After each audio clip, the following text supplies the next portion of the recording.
I am. Hi, Tim. Hey, guys. We've been talking for about the last 5 minutes, and Mike just realized that we hadn't gone live yet. So, this really has been the worst night of mine. I'm like, where is everybody? Why haven't I been picked on by anybody? What's going on here? I look to see how many people are on, and I'm like, where's the number? Yeah, well, that's exactly what I did. I'm like, where is everybody? Oh my God! I see Larson's here, and I haven't been picked on yet, and I'm like, what's going on here? So good evening. Tonight on Where's My Sage, A Taste of the Universe, we are running late, and I'm probably going to have to do an intro to the intro for Spotify, Spreaker, and iTunes. Good evening, Mr. Shaw, and welcome to joining us this evening with my wonderful co-host, Christy London. Now what are you two psychic medium people with your super gifts doing? Because now my other computer monitor is like flashing at me. Stuff isn't working. It's all live, baby. It's what it is. This is what live is, baby. It's all live, man. It doesn't get any better than that. You are the expert when it comes to running that camera, getting my bad side or my good side. I don't know. They're both bad, you know. Oh my God. We haven't seen you in a couple of weeks since we did that great TV show, and so hey, that's the way it is. Come on now. Listen, you know what?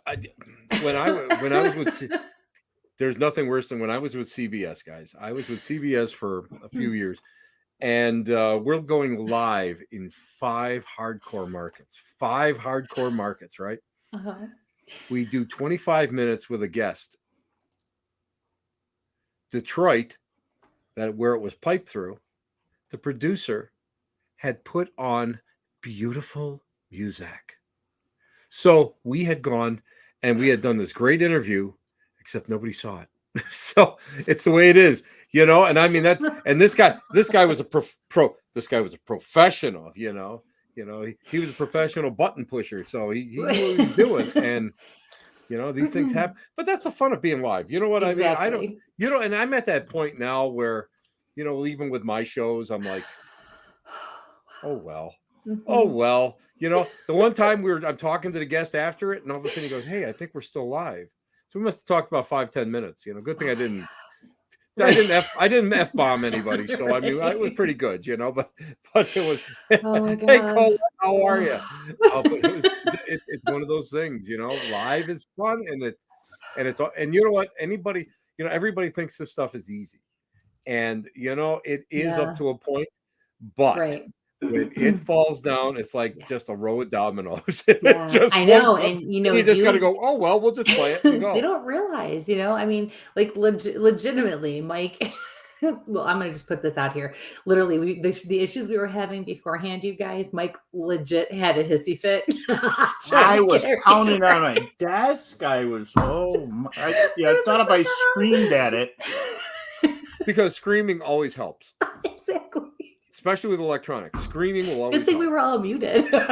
Well, it's a good thing I didn't get over to my bench that's to my right that has all my knife stuff, because it probably would have been a slut, using the big FH on the the big hammer on the. Listen, I've been known to throw a mic once or twice.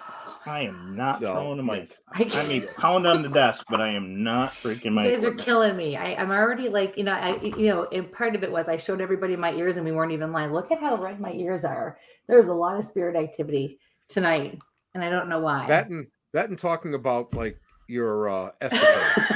I think that was a big thing. Before, see what happened was that what everybody missed was Christy was filling us in about her holiday escapades, and some of the costumes and some of the goings on that were happening. And I have to say that when Mike brought me on, all of a sudden I just heard something about balloons and popping and people's backs, and at that point I was just like, la la la la la la la. I didn't want to. I didn't want to get too deep into. Christy's a pretty crazy lady. So I mean, I wasn't quite sure what was going on, and I have this sticker for her. You're an ass. That was great. That is great. I had the other backup. It didn't exist until about 30 seconds ago. No, it's been. Go look. It's at the bottom. That's not always funny. at the bottom. That's it's funny. Right oh under the. We are all right, you guys. Let me just. This is not even a pet friendly show. Oh, you know what? I thought for a couple minutes there I was going to be like, wait a minute, what is this? Wait a minute, is this like Mike's OnlyFans? Wait a minute, hold on. Let me see what this is all about. Wait a minute. Not Let me scroll this. Let me scroll this up a little bit more. Oh, but there's got to be something more on here. What's going on here? Oh my God. No, everybody, listen. I went to a Halloween party. Yeah. Yeah, I've heard that. Is that what you crazy kids are calling that stuff now? Halloween parties? Wow. I bet you guys had some pumpkin seeds too, huh? Yeah, I bet you guys did. You both suck. Leave me alone. You know what? Nancy, where are you? They're picking on me. She's not here. She's not in the house. So I'm here. I'm here left to my devices. Oh God, no wonder. You guys are gonna kill me. All right. Let's start this. So welcome to Where's My Sage, a Taste of the Universe, folks. I'm here with my co-host Christy London and our wonderful guest, the wonderful Tim Shaw. Hi, everybody. Like, share, subscribe, hit the buttons, find us on Spreaker, Spotify, iTunes. God. I got through. Okay, so that's done. We've had some excitement lately. And tonight we have a great guest. And there, I got serious for 5 minutes. Now we can turn the lunacy back on. It's a little dramatic. 30 seconds. Okay. All right. So, now we're. Hey, Carrie. Oh, hey. Tom's coming back around. We got the Nate here. Hey. We got Colette here. It's my other posse. Yeah. All right. All those. So hey, we still got some Bigfoot people bailing us out here. So, Nate, you have a request? Ooh, okay. I saw. Why do I already feel like it's gonna be about me? Why can I just tell that's gonna request? That's a quite the opening. I'll just let you know. Okay, hey, Tim, are you up for this? It's a whole episode of picking on Christy. We were going to talk about the occult, but picking on London might be a good thing to do. That might be a good one. Yeah. Bring it. Just remember what I can do. Well, not you, Tim. Wait, I was going to say, just remember what I can do. All right, I've seen you both raise a table in the middle of Michigan. All I gotta do is find a slot machine, but these things happen. These things happen. That's right. Oh, hey. Good evening, Kevin. Oh, hey. Hello. So nice to see you guys all in here. Yep. Thanks for joining us, everybody. As you say, we're just being ourselves and having fun. And of course, Tim is one of the best to egg on everything and to join right in. So not me. Not me. You guys have seen me serious. Never. Yes. I can bring too much candy to a set. Is that what you just said? Yeah, that's what it says. What's going on with that? So not just me. I'm not going there. I'm not saying a word. I'm going to be nice. I'm going to be good. All right. Enough about me. Let's talk about you. Start digging. It's not me. It's you. All right. Yeah. Absolutely. See? It's never Christy. Never. It's never me. No. Never it's always me. You got that right. And steal it. Yes.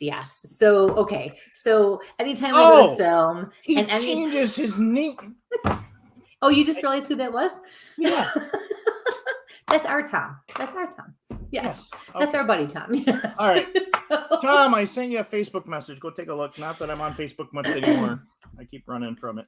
So whenever we go to film, well, Tim, you've been there. You've seen all the crap we bring. There you go. Sour Patch Kids, all sour candy, fun candy, whatever. So we're filming at one location not too long ago. Ooh. And we're cleaning up at the end of the night, right? And there's a ton of candy all over this table.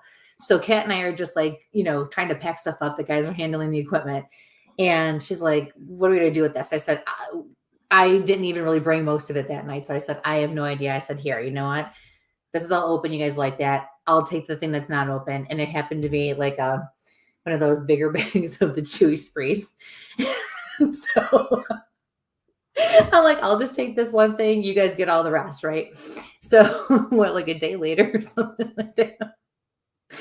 Tom asked in the group chat, hey, did anybody see a bag of Chewy Sprees? And I was like, well, yeah, I took that the other night. You can't, everything else that was on that table. And he goes, oh, are you kidding? And I was like, no, and I just happened to be eating them at the time. The bag was on my lap. So I sent a picture. I was like, yeah, see, dumping it up. He goes, those were supposed to be for work. They weren't even supposed to go into the location. They were supposed to stay in the car. Listen, said, if well, they're on the delicious. if they're on the catering table, it's free. It's a free for all. I don't care. I was filming a pilot down in, I forget where the hell I was. And so they had all these reenactors and they had all these people all dressed up. And they had a box. I mean, this big box of beef jerky. It was amazing. This huge box. And it was for some of the camera people and that, because they'd be working and they wouldn't take a lunch because they'd be filming all over the place. So they would take this beef jerky and that would be good enough until supper. These guys ate everything. I am talking, it was gone. One guy came back and there was like a half of one laying on the floor that somebody must have ate half of it and like missed his pocket and dropped it on the floor. He picked it up and I thought he was going to cry because that was all that was left, and I was like, well, it's a free for all, baby. If it goes on the catering table, it's, it's open season. Excuse me. In my defense, we've had those there for the group before. So I love you, Tom. I've heard that. Mike? Something about Christy? Oh, boy. Oh, we got a lot of stuff about Christy, but we won't talk about that. Oh, yeah. That goes both ways, my friends. Oh, Joe. Oh, sorry. Christy. I'm an open book. These people, everybody knows my deep dark secrets. There's no veil between me and anybody else. Larson, you're slow on the uptick. Excuse me. So actually, Kevin says the $30 in I think that was the night. I think that was the night I'm talking about. I think that was, because we had like a huge bag of Sour Patch, like one of those big, like, and then we had one of the family size. It was crazy. Remind me not to bring any of my stuff when we're filming. No, I have my own stuff. Listen, I'll stuff my own pockets. Don't worry about that. Well, what the hell? I wouldn't even get a chance. By the time I get to the catering table, it's gone. Right. That's why I bring extra gummy bears with me everywhere. Ugh, because I don't eat those. Ugh, gummy. Yeah, you bring anything gummy, I won't touch it. Ugh. No. I am trying to use these Hawaiian punch ones. They're like the... I don't eat it. I'll be honest, I don't eat any of that. I really don't. I don't eat anything of that nature anymore. When I was a couple of years ago, yeah, but not anymore. Yeah. It's just, I eat boring stuff. I eat old man stuff. Granola. I like granola. I like granola. Get a granola bar, power bar, Those maybe some dark chocolate in my pocket, so long as it doesn't melt, because Christy will walk by and it gets hot and, and it melts in my pocket as she walks by. So, that's what, I'm pretty, I'm pretty well, self-contained when I hang out and come out, Yeah. But I can't. Jerky. Yeah, yes. I'll tell you what. It's just funny because you go and you eat some of that stuff and then you get all sugared up. And then it's like you're bouncing off the wall. And the problem with me is the more sugared up I am, the quicker I talk. So it's like, it's like, oh, can we do that take a little bit slower? Sure. So it's like, just slow down. Right. And that's the problem. It's like, I can drink like 12 cups of coffee. It doesn't bother me. Right. I get a handful of those Sour Patches, or it's just that's like, so funny. Whoa, let's go, baby. What's wrong with you guys? Come on, get that camera going. Pull that camera. What's wrong with you? Can't you get that camera? Pull that cable. There's only 125 feet of cable. Come on, let's get it in there. Plug it in the truck. Come on, let's go. That's what happens when we're on the road and we're shooting, Oh my gosh, that's Come awesome. on, I gotta get back to the hotel. I gotta sleep. Yeah, like I'm gonna sleep, I'll be in the lobby talking to myself for an hour. Well, yeah, with the kind of luck you have with your flights, man, either in a lobby or an airport. Yeah, that's the truth. That's the truth too. I've still got one more to do this year, and I'm flying into Detroit, so I'm not too worried about it because I don't care about. Well, yeah, I do have to care about it because I have Detroit. Detroit, but I have to make it home because I'm filming on the day after. So I've got to. That's what I was trying to. I told you before when I was pulling my hair out trying to fill out this contract online. So it's like, it's like I have to be there for this one. I got no choice. So, oh boy, I gotta make sure that I'm there. I'd like to be there like the day before, to be home the day before so I can like comb my hair and get myself almost presentable, and then but it's like, I got a feeling. I got a feeling product. Gotcha. Oh, the last out of stater for the year, I can almost assure myself that I will be arriving at the gate to leave for I would say probably 9 o'clock, and I know that I won't get home till probably like 8 or 9 o'clock at night. Oh wow! The way they were overbooking the flights and everything. So at least you guys are close to a major airport, so yeah, that's the one thing. In and driving 3 hours to the next place you got to go. Well, I've done that too. Yeah, I was gonna say. I've done that. We've had to rent a car, and then we had to drive 4 hours so that we could get a connection out and around. Yeah, that was a tough one because we got stuck, and what it was all the flight crew. It was the last flight of the night, and the flight crew had already logged in so many hours, but we could catch. I think it was like 3 o'clock in the morning. We could catch a flight to Newark to get home. Wow. And so we drove actually to Newark so that we could catch that. Yeah, there was a bunch of you for that one, wasn't there? There was 12 of us for that one. That's God. And the joke was if this plane goes down, all the paranormal world is gone. That's it. Everybody's gone. Everybody's gone. No more TV shows. Everybody's gone. Everybody's stuck. The producers are stuck on there. All these different people from different shows, and we're all just sitting there going, "Oh my God, what? That's crazy." They're all like this. Hey Tim, do you know how to drive a gospel bus? They're like, you know what I mean? We rented a 12-passenger. We had to rent a 12-passenger, and we loaded 18 people on it, with all the luggage and everything. and that's what we had, people sitting on each other, and the luggage was all over. Oh, and you say my stories or whatever? Not going there. all I got to say is by the time we got there, this group was very punchy. Oh. Of course, it didn't hurt that like there was some kind of libacious liquid that was being passed around. Oh, see, and there's no libacious liquid being passed around at my party. Sometimes. Well, Miss Christie, you don't need that stuff. I never did because I'm not really a drinker anyway. So you're just like high on life, right, Mike? I try to be. Right, Mike? Yep. Yeah, she's high on life. All right. It's an animal friendly show around here, and hey, that's all right. You like the girls. I know. Where's Winnie? Bring Winnie on. Little Winnie was just here. Oh. She just went upstairs. She goes, I'm bored already. So cute. So she's bored already. Tim, when did you start doing? Wow, here comes Mike. Here comes Mike trying to rescue the show. Yes, okay. Yeah, Mike. I'm not going to rescue. There's no rescuing this show tonight. I see who we have in the audience, and please share, subscribe, guys. Get things out there. Like I always have to do that stuff. But between the Bigfoot crew and here, we don't use nitrous oxide on this show. We have the ball busters here. Listen, we got the Behind the Shadows crew here. Yeah, it doesn't and the Bigfooters. It doesn't get better than that. Here. We got we got Joe, we got Matt, we got Tom, and we got Nate and Kevin, and absolutely a couple other folks that are here. Oh, he's too late. Yep. It really. I am having the worst. Oh, Carrie's here. It's just and Colette. She's coming in here in the middle of the night. She's gonna have nightmares listening to us tonight. Wow. So when did you get into these shows? How long ago was it that you got into the onto doing the paranormal show? Trying to think. First show I did was the first network show. It was probably 80s, like 88, 87, something like that.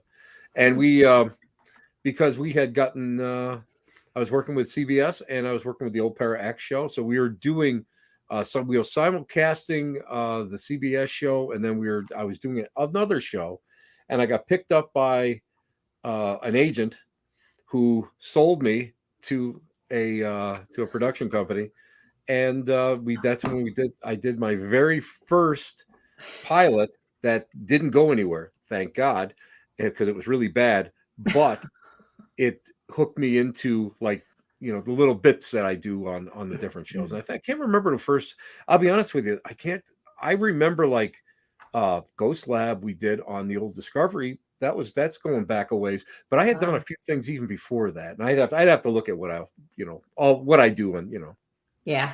It's you know what, when you get to be my age, you're like, yeah, whatever. What did I do last week? Did I eat carrots? That's cool. What are you kidding me? Like what I do 5 minutes ago. Were you kidding? But yeah, I mean, that's basically this week's how I a little ambitious. Oh, believe me, this has been an amazing week here. Yeah. But it's I was lucky because I got word of mouth, and that's basically, a lot of people. I just had this conversation with somebody today, and they wanted to be on TV, and they're going, how did you do it? How did you get on? You get on all these shows. You do this, you do that. Well, let's see. I hoarded myself out for about 15 years. And by that, I mean, I did all the cons, and I did all the barnstorming, and I did all the little shows, the big shows. I was doing my podcast constantly. I was interviewing everybody, and that's how I started. I mean, and I was doing location work for, like, Paranormal State, and I was doing all this other stuff along the way. And it just, everybody is kind of interconnected. It's kind of, I have to tell you that the paranormal shows are a little bit incestuous in the background because of the fact that everybody knows everybody. Mm-hmm. And this recent one that I will be working on, that I'll be interviewed for,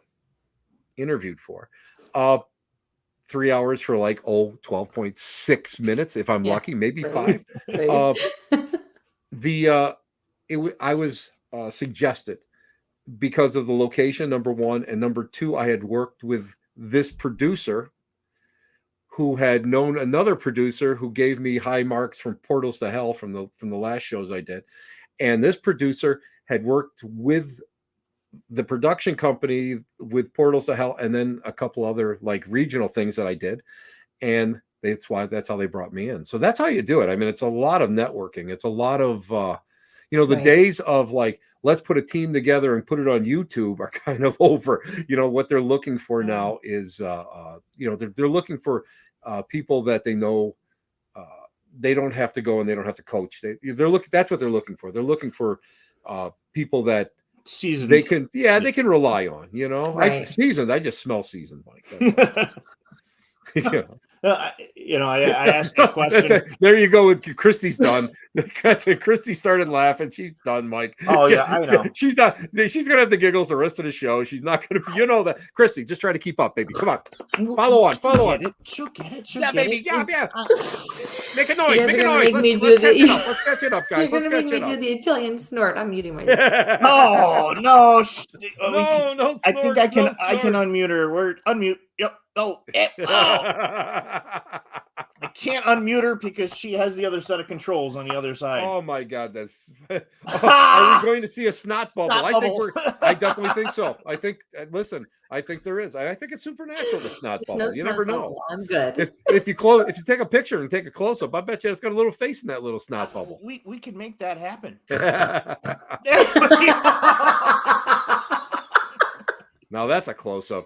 Mr. DeMille, that was quite the close up. You suck.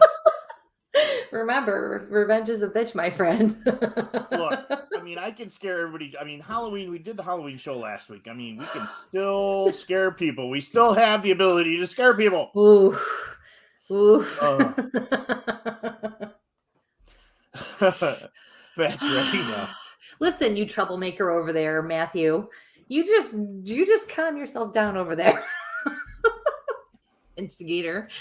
Tom, you just didn't know what your cast is doing around here, and these mentors. There's gonna be listen. There's no rhyme and reason. I don't know how you're gonna rescue this one. This is a good one. Oh no, this is gonna be the best one ever. Yeah, it's like when we had Mel on. I need my fan. Yeah, I was just kind of asking there for the Bigfoot folks that really are kind of starting to follow a lot of the paranormal stuff, and would see you on stuff with the mainstream stuff that keeps popping up lately, and I'm just dropping things everywhere today. I think that's you, not me. I thought the dogs were coming through the wall or something.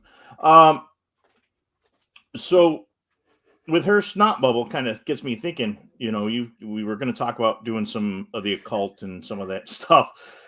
Have you sat through like some of the how do we say, exorcisms or that kind of thing, and seen those kind of snot bubbles or the pea soup stuff? Is that real or not real? Or whatever. There is such bullshit out there, and there's a lot of people that claim a lot of stuff, and I've assisted, I've worked with, and I've reviewed cases and stuff for different people. My friends are exorcists. I do have some legitimate ones, unlike these travelers, some of these local people I won't even go into, that just kind of float around, and they have absolutely no training. These are people that are church trained, either Vatican trained, diocese trained, or whatever their religious organization is, where they've actually taken this training. And it can be terrifying. I'm not going to lie. I mean, you get the crazy smells, you get the voice is crazy, but their eyes don't turn black. That's Hollywood. I have yet to have anybody throw up on me. I did have somebody push me off. I mean, we were holding this person down. There's two big guys on this girl, and she's like 14 or 15, did that and just pushed us almost right into the wall, so that could be an adrenaline rush or whatever, but it's still kind of shocking. So yeah, I've worked with, I've been lucky because years ago, many years ago, I ran into John Zaffis, and and Johnny and I have been friends ever since. And I swear to God, once you get the blessing of the Godfather of the paranormal, I mean, you get some legitimacy, and people will work with you. Yeah. And through him, because he's a demonologist, he says he isn't, but he's probably one of the leaders in the pack here. Through him, I got a chance to work with some really great people. He introduced me to some really unbelievable people over the years. Cool. And I've taken that training pretty seriously, and what these people have said. And of course, I mean, this is a guy that he knew Father Malachi Martin, and Malachi was an unbelievable. He was an exorcist, and he wrote Hostage to the Devil. If anybody is even remotely interested in exorcists, that's the book. That's the book to get. All the other ones pale in comparison. It's a long-winded book, but it goes into detail, and it's not his cases, it's other cases. And you learn from that book what to expect, the people that they need to go, and how you have to act and work.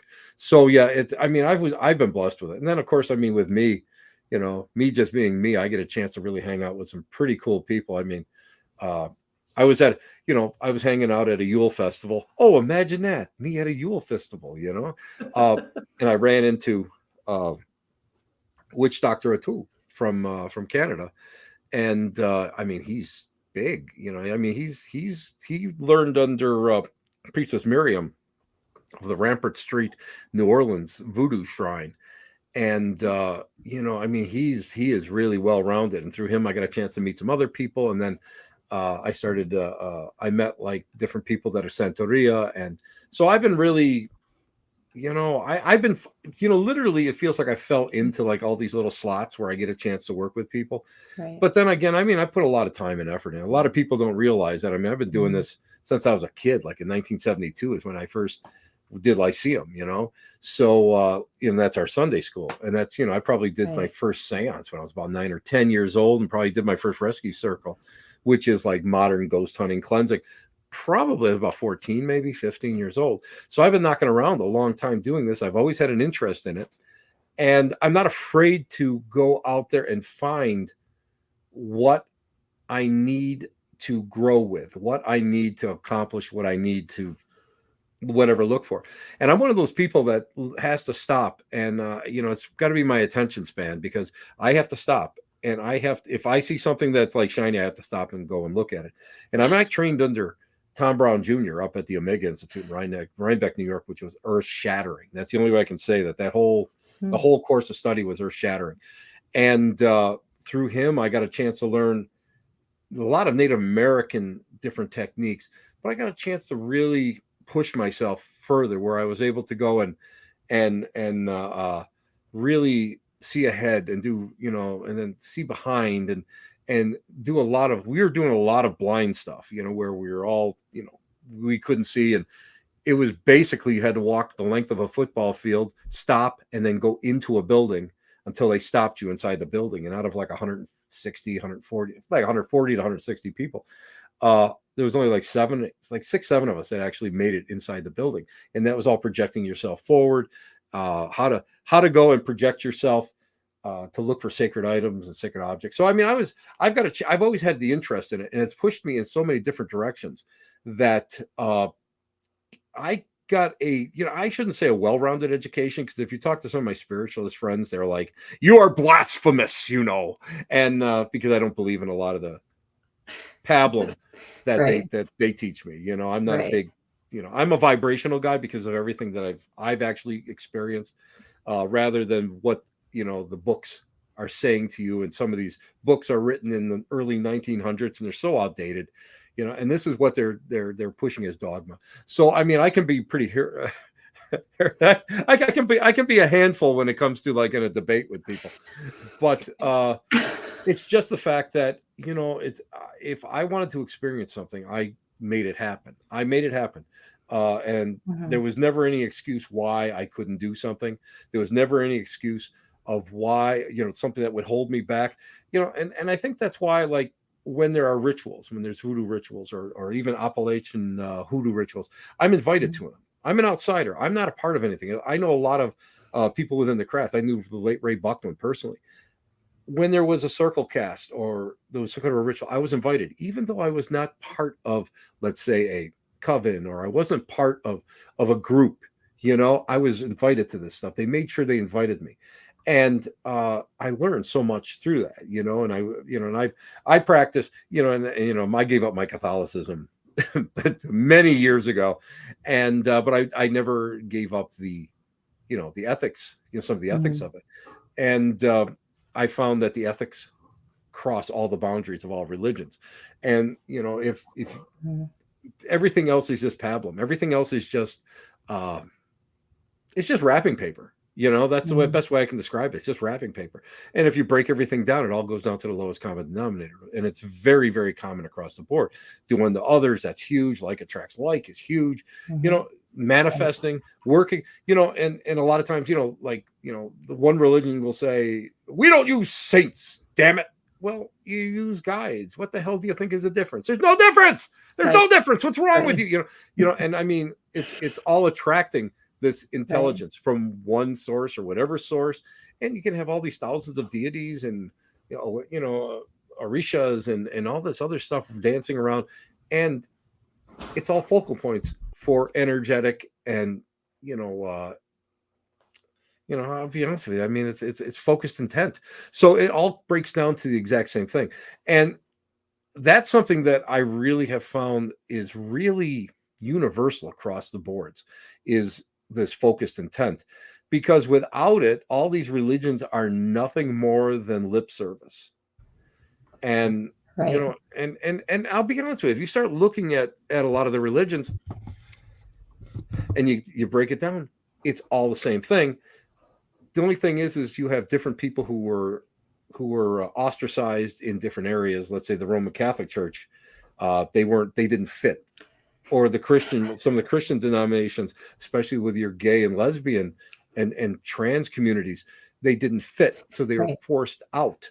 They were looking for something. They were looking to fit somewhere and to fit let their lifestyles be accepted. And you start seeing it more in the, growing up. I mean, every congregation that I even was exposed to in the spiritualist religion was huge amounts of these wonderful people, and to me, I never saw any difference from.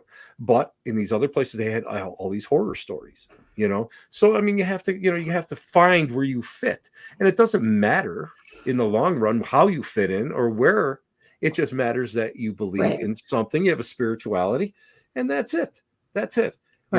That's all there is to it. There's nothing. You know what? Religion is made by man. Spirituality is your covenant with your God or your deity. And the bottom line is if you have something, your life is enhanced by it. That's just it. And it's the one thing that I absolutely teach anyone that mentors with me is that I will never tell them it's my way or no way. Oh, exactly. Oh my God. A certificate saying, okay, you worked under me and I say you can do what you can do, fine, right? But I will never. And if anybody ever tells you, excuse me, that it has to be their way or you're not certifiable or whatever the case is, then you know what? You can't do what you do. That's absolutely incorrect. And it just drives me nuts. And it comes from my own experience when I was mentoring. Let's break into certifications. Right. You know what? A certification is only good in the organization that issues it. Otherwise, it's nothing. It's garbage. It's a piece of scrap paper. That's all it is. When I teach my classes, when I teach my advanced classes, I don't know. I got certifications up to yin yang. Every class I ever took, I got a cert from it, right? You know what I do with it? I open it up and I dump them on the floor. I said, okay, there you go. You guys want to see my certifications? That's what they're good for. Now, impress me. You want to do the work? You do the work. You don't do it for the certification. Absolutely. And again, these certifications, people don't realize. They think, you go to a psychic fair and these people all have, I'm a, reverend or you know what? I've got 3 ordinations, One is my favorite because it's like I think it's the church of the flaming poodle or something, Oh, you're not a Pastafarian? That's my next thing. I am getting that. I am getting my Pastafarian. I'm telling you. But I mean, seriously, when you start looking at this, and it was kind of funny because when Christy sent me the first banner, it had Reverend Tim Shaw, and I said, could you take Reverend off? Because a lot of people look at that and they think that right away with me. They always go. They go to this. I don't know why, but they go to. I could have this huge pentacle on my chest and on my shirt, and I could have my like devil earrings in, and I could have all my skull rings on, and they'll treat me and they'll talk to me as if I was a Judeo-Christian origin, and that's not right. So that's why I decided to drop all titles and just be me. Awesome. And this way, nobody will go and I don't like that. I think titles are only good if I'm going to bury or marry somebody, and sometimes it's in that order, with my friends. So it's but that's the way I work, I mean, the highest compliment that anybody can give me is you're just like a regular guy, you're just like somebody that walks along the street, and that's what it should be, because what we do, is not supposed to listen. I don't want to be like these TV preachers and have this $1 million house and all this other stuff.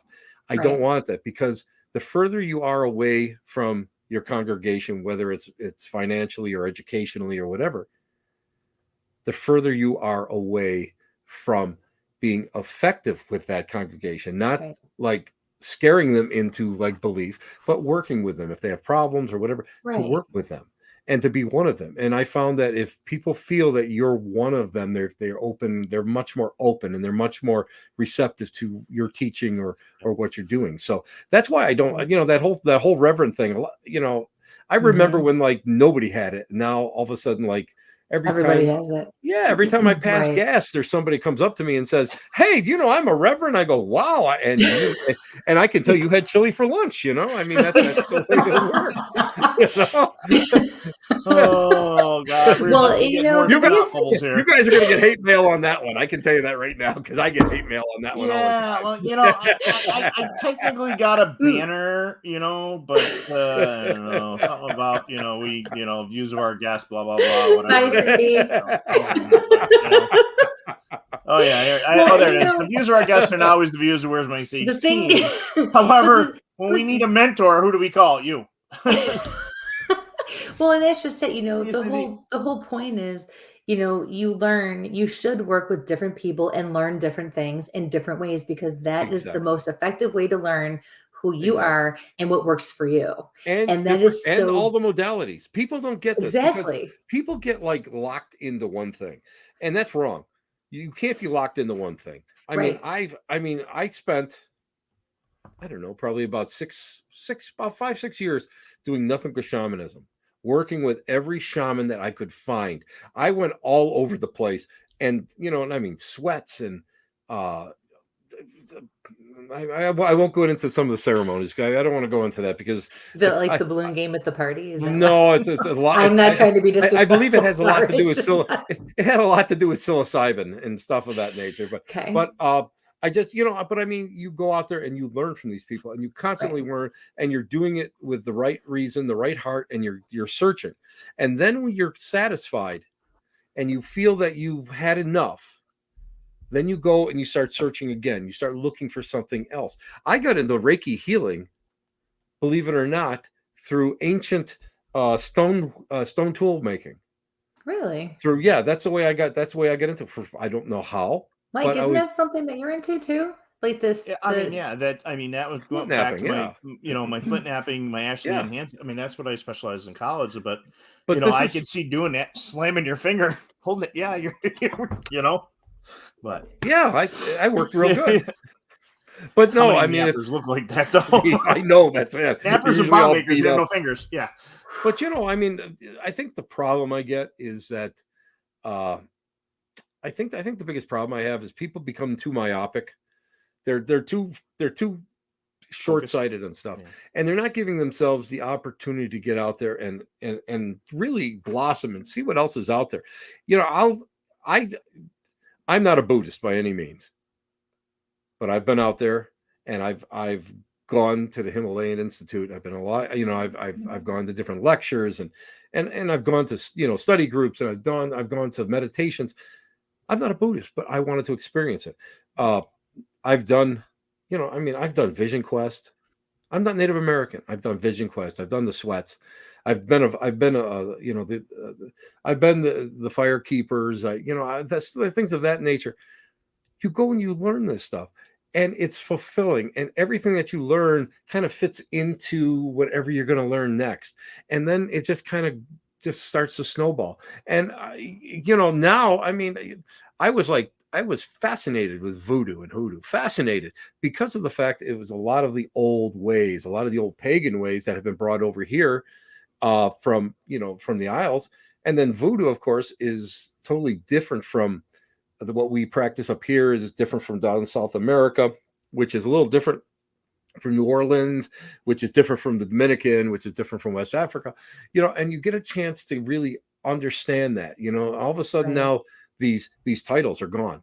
These monikers, voodoo, boom, as a blanket name, are gone, because now you're starting to look at each individual tradition as something that is really stands on its own. And then when you start working with the practitioners, they stand on their own, and they're not Right. just, listen, they're just not standing there with a cigar and blowing smoke on you and holding the snake. Now there's so much more to what they're doing, and you're understanding it more. And I think it enhances the entire experience, because that's something that I found as a kid going to Catholic school. It was flat. The experience of what Mhm. was going on. Of course, it I was the way it was agree. taught. If it was taught properly, I probably would never have left Catholicism, because they Right. have an unbelievable tradition of mysteries. But that Mhm. was not the way it was taught, and it was very flat. And that's what caused me really to go and kind of adhere to when I went to Lilydale to visit my relatives in the summer, and to really, you know, being forced into doing a Sunday school gig, but being able to go and grasp it and really hold on to it. And those Right. mysteries, and again, I mean, I don't buy everything that the spiritualists tell me. I question everything about it. I still question the whole Fox family, the whole thing. But Hmm. on the overall, things make more sense. And then when you start looking at the Shakers, you have Mother Ann Lee, who was a prophet.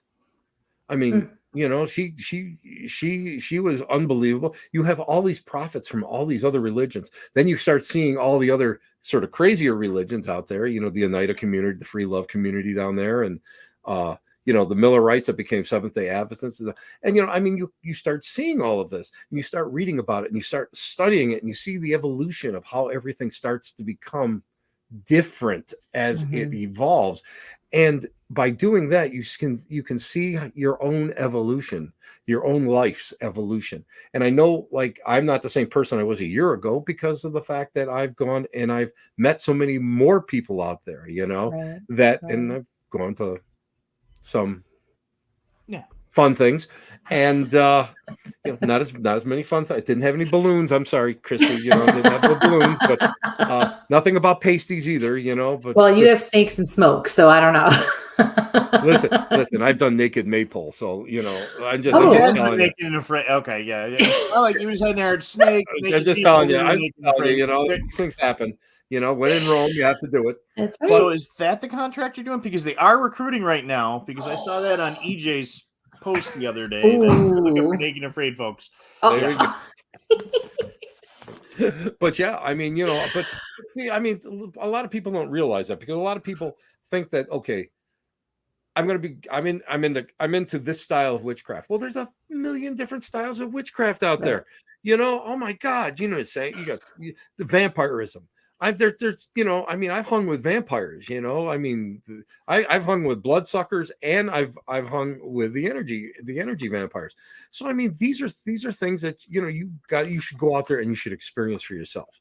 And people don't do that, because people are, you know what, I hate to say it, but a lot of people are afraid to do this stuff. A lot of people are afraid to kind of push the boundaries. So, you know, and I've never been like that. I've been one of those people, you know, once I started going, I never stopped. And that's good though. You know, and well, yeah, and I didn't. And again, you know, if I wanted to do something, I would go and do it. I mean, if I wanted to experience something, I would go and experience it.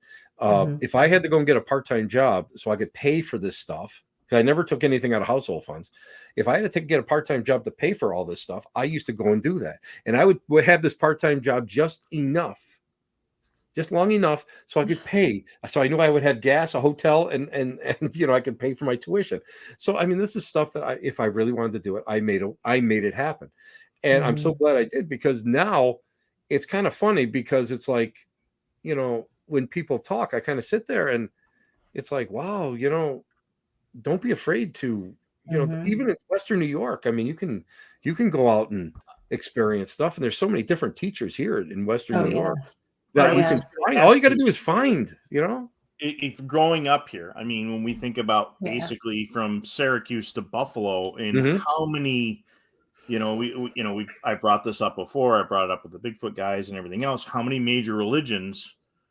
Huge. Right on 21, going from the lake right down to the PA border. You know, you've got huge, major stuff. You know, and then where they all run to, they ran down to, you know, that little area of Chautauqua that we spent in last week, you know, with the Institute and the Dale and everything else like that. Yeah. You know? I mean, people don't realize that, because I mean, that was the burned over district coming on down the Erie Canal from Albany in.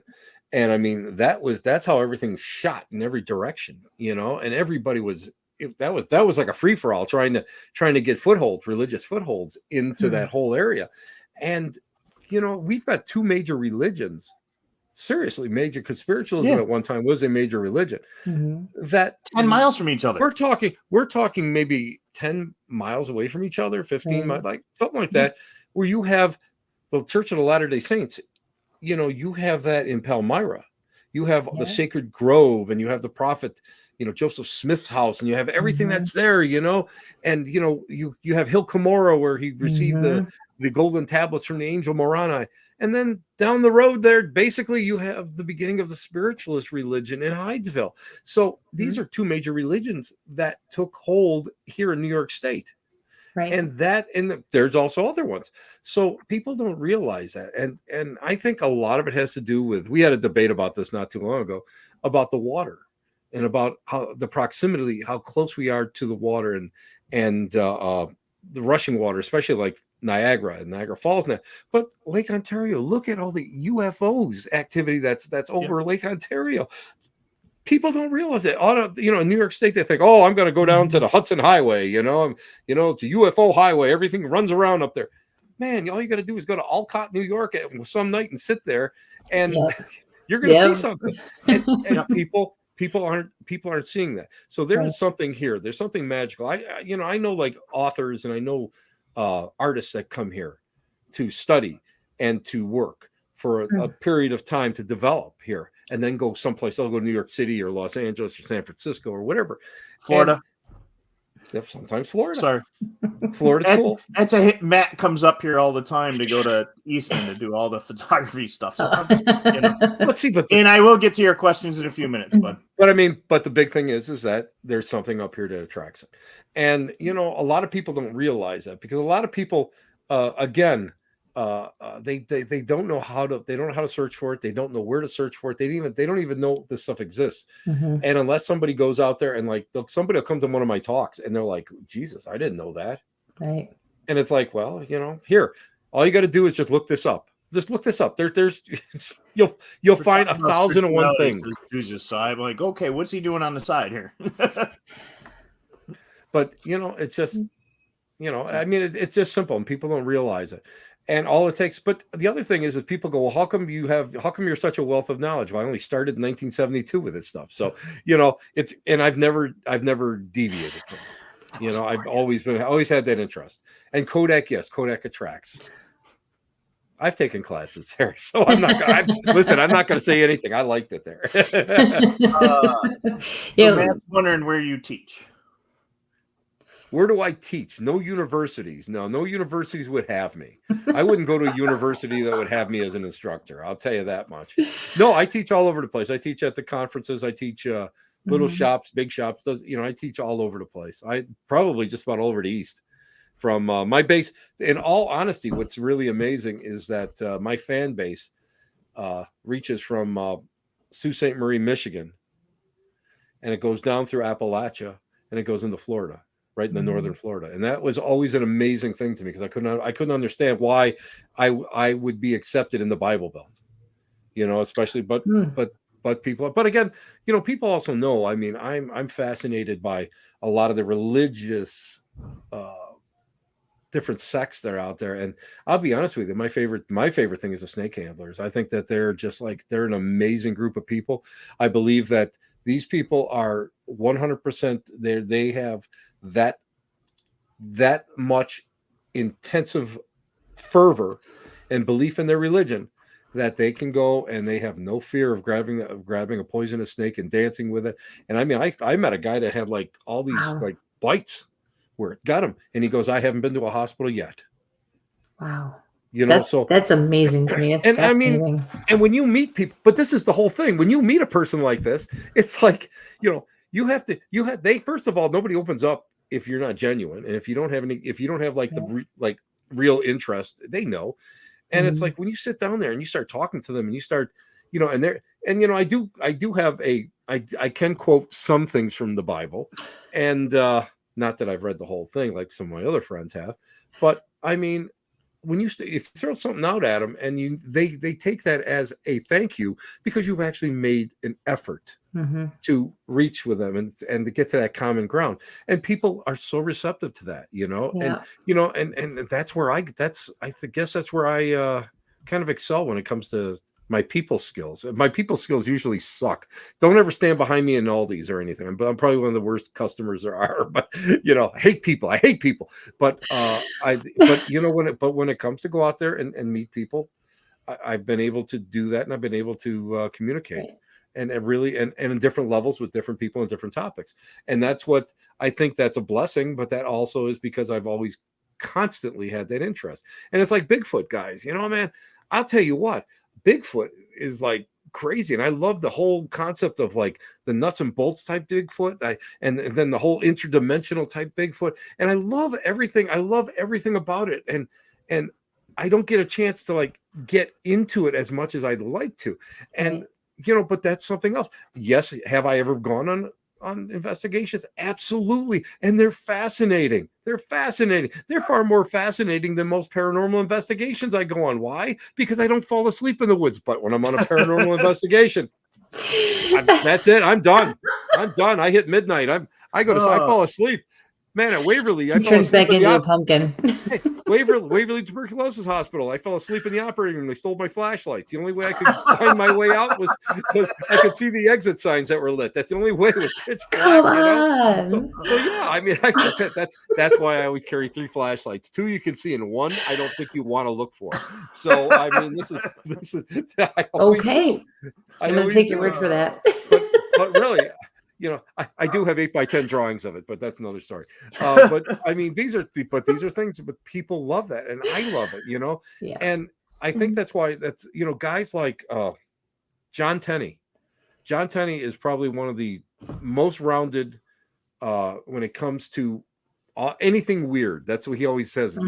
All us weirdos, but anything that happens to be metaphysical or whatever. He's so rounded in it. And I wish I could command a quarter of the knowledge that guy has, because he has worked with it so much. Never borrow a flashlight with him, especially if it's a little sweaty. Just going to let you know. Larson actually has a question. What's the best tool, not necessarily the most common, in the paranormal world of research? Best tool outside of yourself? We'll just go outside of yourself. Because I like I'll be honest with you, I'm at the point now where I like personal experiences far more than evidence, because evidence means I have to go home and work and try to find it. Personal experiences. But I'm an audio guy, and I love audio. I love audio because video is hit and miss. We don't know. And, I mean, let's face it, everything has to go through computer chips now. It's not like the old, it's not like the old negatives where we could just take a picture of it and then you get a flat negative and figure out what's what on it. Now everything is reinterpreted through your camera. Of course, I mean, most people use cell phones, so you got a plastic lens on it, so you never know how bad, how good that lens is. Listen, that plastic lens is definitely not German. It's not German ground glass. We know that. So you get a lot of misinterpretation of that.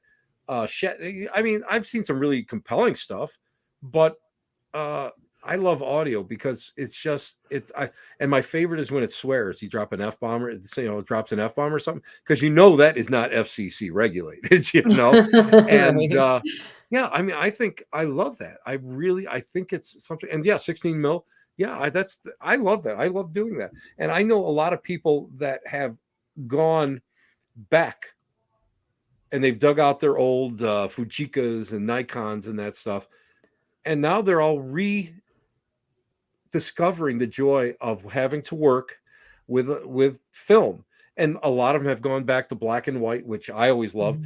And they have their own little dark rooms and stuff, so they're working with it now. And they're actually, and you know what the other thing is that they're using, instead of IR light, they're using either a dark room red light or UV light.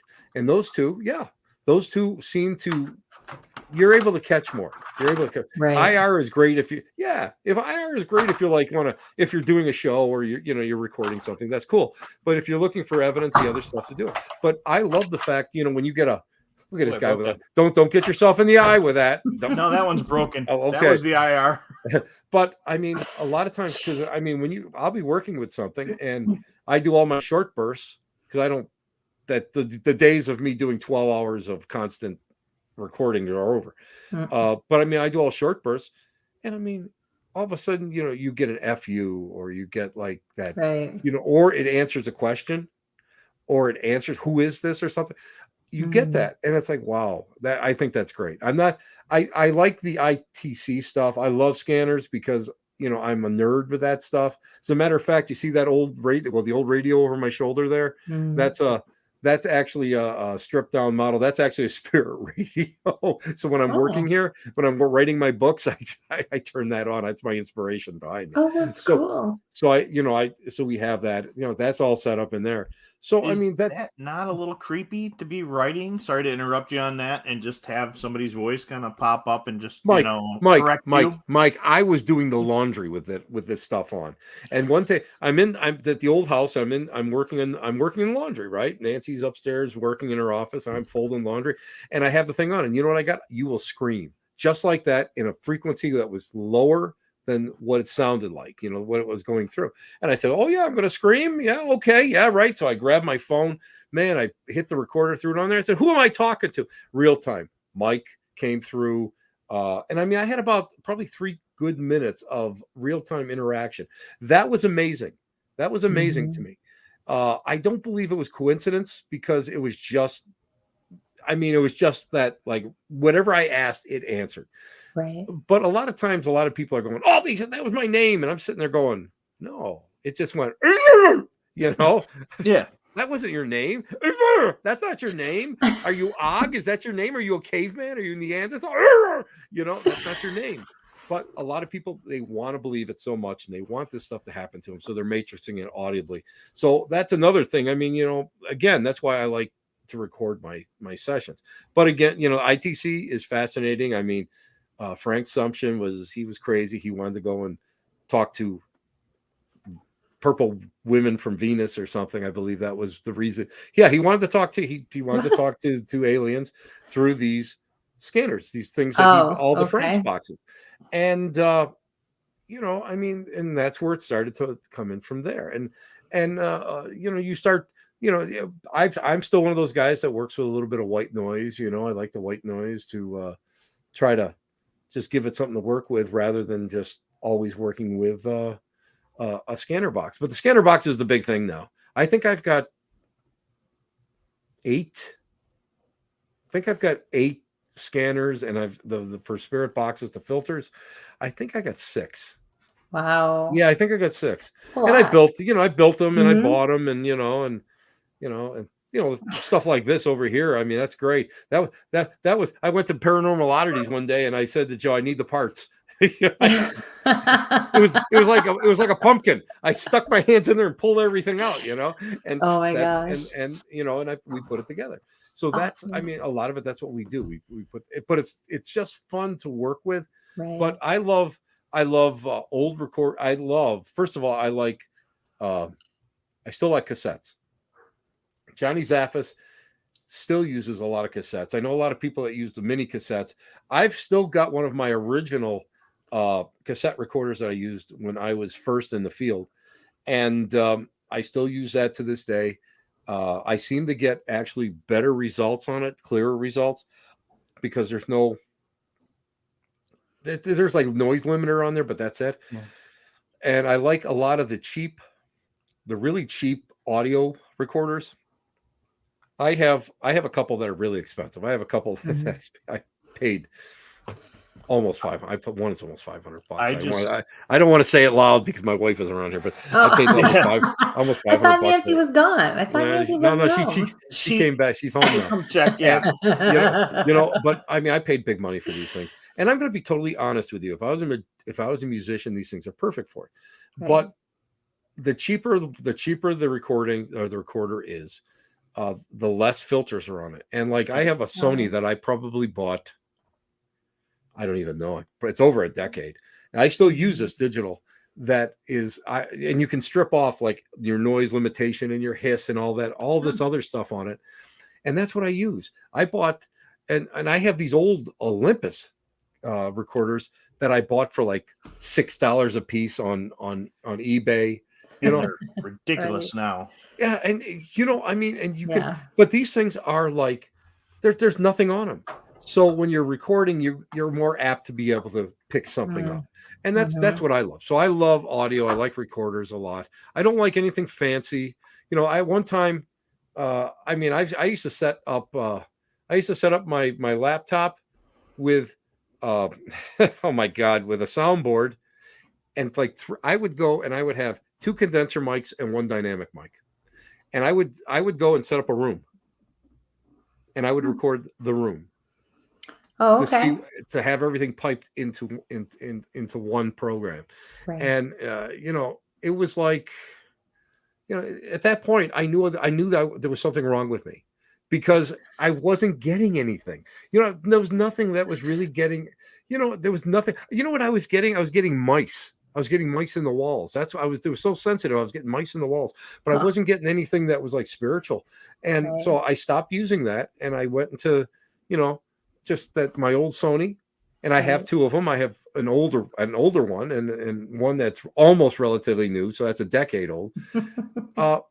And I get the most out of those, and I work with them too. But the other trick I will tell everybody right now is, with your equipment, you have to kind of attune to it. Like as a spiritualist, I'm a true believer that when you're working with spiritual seance tools, let's say spiritual seance tools, you should attune yourself to them. So that means that you should put them underneath your bed when you're sleeping.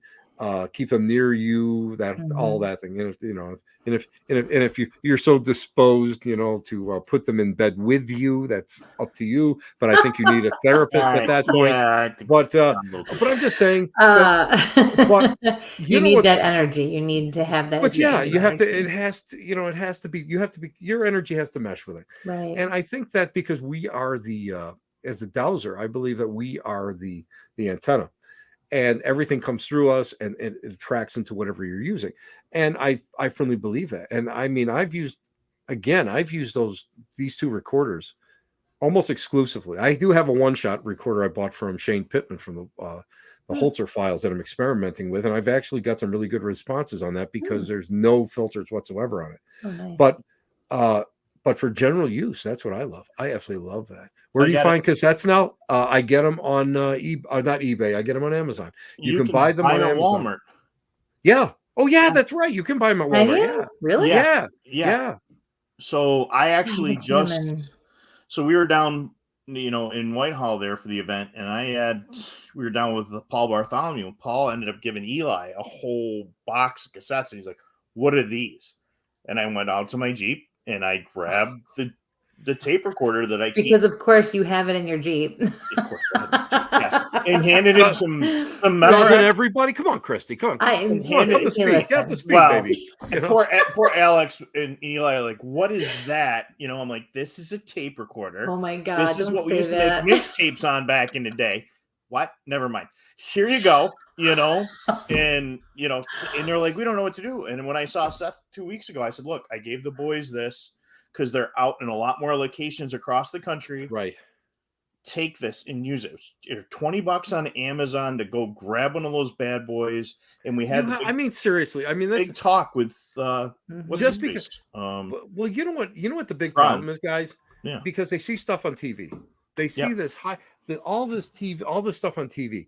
And don't get me wrong, I've got the gadgets, I got the little music box, and I've got all the Mel meter, the REM Mel meter, which I absolutely love myself, and the REM pods and all that. But the bottom line is that people see this stuff on TV and they think that this is going to help them, aid them in something. And they're spending so much on it, where you just go back to basics, man. Just go back to basics, and you can find, if you take a styrofoam cup, and rub it on your arm and put it down there, if something walks through, it's going to take off. And, people don't realize that there's the old school sometimes is still the best method, some of the older stuff. And I mean, here's the difference. And my buddy Frank and I from Western Bloc, Frank Kupka, we both talked about this. When we go and we do a public event, what do people want to see? They want to see bells and whistles. They want to see flashing lights. They want to hear things buzzing and, with all this great stuff. But when you're on a one-on-one, when you are doing some serious work, you want to be able to go and have, a psychic come through and give them, bird dog for you, give them where, the hot spots might be and, what they're getting. And then you want to set up just the basics and go in there. And I mean, I know some teams that go out there, they have 100 pieces of equipment and it's all out and running at the same time. And it's like, this is insane. Yeah. Whereas how many REM pods do you need? First of all, if depending what kind of spirit it is, it may not what the hell this stuff is, you've got to think of it. Exactly. Not to mention you're building, your own generator of whatever. Basically, you are. I feel all this electricity. No, you're producing all this EMF. What do you expect? The psychic's like, oh my God, I'm on overload. My your eyes are bleeding. Your eyes are bleeding. Turn the thing off. Turn the thing off. I remember we used to go. We used to go get all we used to get the oh God, what the hell are they? I can't think of it. They're from the old beer signs. We used to make the Jacob's the neon. Ladder. Yeah. And we do the Jacob's Ladder to charge the room up, and I can't think. No wonder I got brain damage. You know what I mean? Because we're exposing ourselves to all this stuff, and I mean, yeah. But I'm a firm believer that a lot of the basic stuff, if you go out and you get an old recorder, maybe a K2 meter, what else do you need? I mean, seriously, get flashlights. Get yourself a couple flashlights, and I love using the mag light. That's what I use is the mag light. I have the best luck with. I get nothing on mag lights. Mike That's why everybody laughs at me. They hate you. They hate you. Yeah, they won't work for me. I set them up. It's nothing. She walks over, puts them down, sits down, and don't you? Yeah. I know that. I'm just gonna sit back. I just go right and say, Christy sucks. You suck, Christy, when you do stuff like that. Her and Sheila, you get them together. And I get nothing. I don't get anything with that. But I mean, on the other hand, I mean, when it comes to twin floors, with REM pods and stuff. I mean, my stuff is like, I mean, I can get all three of them to go off, like 3 REM pods to go off at the same time and ask it to turn it off, and all 3 of them go off the same time. So, I mean, but again, everybody is different, everybody is built different, and that's what we use. Right. So, but I mean, again, I'm a dowser. So, I mean, I have an old, I have a couple sets of dowsing rods and a pendulum. And I mean, we found family cemeteries that way, that the stones are underground. This is stuff that people just, they think that they have to buy all of this stuff. And don't get me wrong, it's fun. But when you have to go and schlep this stuff in boxes and packs and everything else, and I mean, DVR, recorders and all this other stuff, monitors, there you go. Cameras. Yeah. Listen, if I took you into my storeroom over here, I have 3 shelves of cameras. And you want to know a secret? I don't use any of them anymore. None of them. I'm sure Nancy's probably thrilled just to hear you say that every time you say that, probably. Well, I have what we use for the paranormal stuff, and then I have my Bigfoot box, and I'm looking at 6 crates in front of me right now. Well, but that's it. I mean, it gets to the point where you have to have a massive team in order to schlep this stuff in and set it up and everything. That's what I have a mic for. I have a mic for that. Oh, well, I don't have a mic. So, this is Mike and this is Ike. So I have to go. You got Frank and Joe to do all that stuff for you. And hey, if you're gonna buy stuff, you got to go to Paranormal Oddities. Go see Joe. We got to give him the good, absolutely. We love and if Joe. You buy it from him, he'll set it up for you. Yeah. But it's funny because it's like I started with a Rubbermaid roller tote. I mean, that's the stuff I had just for me, and it just got to the point where it was ridiculous. And I mean, now because I'm cheap, I went to Amfets and I bought a $3, no, it was $2, a little like camera case, this little tiny camera case. That's all I use. It's like my Merce, it's like a man purse, but I can put everything I need in there, and I don't need anything extra. And I mean, it really makes a big difference because, first of all, it's in the dark. Do you know how much stuff, guys? You know how much stuff has walked on me? People have taken it. I've left it behind. It's dark. You're setting up. It's 5 o'clock in the morning. You can hardly keep your eyes open. You're throwing stuff in the boxes. And it gets lost. Our quarter a couple of weeks ago because I left it on the roof of the Jeep. I've done that. Yeah, that sucks. My K2 meter disappeared, and I don't have all. I have my SLS. I have a K2. I have my flashlights. My K2 gone. But I don't know who's got it, where it went. But this is what's so nice about like I either use that or I use a belt. If you guys, I know Mike is familiar with it. It's a shotgun shell holder, and it's just a pouch. It's a nylon pouch that sits on your that hangs off your belt. Yes. And I use that every so often just for equipment. If I'm just, but I don't use a lot of stuff. And it's funny because I'll put up like any of my evidence against anybody else's that gets it in the same location that night. And the best part about the whole thing is I'm in my car on my way home while they're still packing it up. And that to me means all the difference in the world, ease of movement, being in total independent control. If I want to take a camera, I take one of my smalls. If I want to go and I'm just doing audio, I'll take, maybe I'll take one of the Zooms. I don't, but for the most part, no. It depends on where I'm going and what I want to accomplish. But for the most part, I've got more than enough that I can in that just a little tiny bag. Everything I've gone to is pretty much on a sling bag now. That's the best way. I took, and it's got some molly gear, so it in mag pouches, and I just dropped the Aren't those recorders nice? in the mag pouches. Those I would run the recorders off the back, and then I can live listen.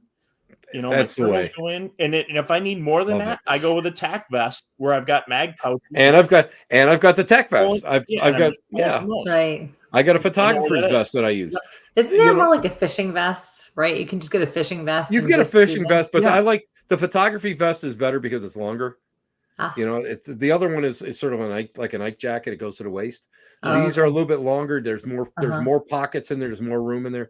And when I was filming for different places, it was great because I would wear that and I'd have different lenses, and I would have like enough batteries to take on the world. Right. And you would have it because that's heavy because batteries alone are you're forever. Batteries are like 2 hours, but if you get a battery drain, what are you going to do?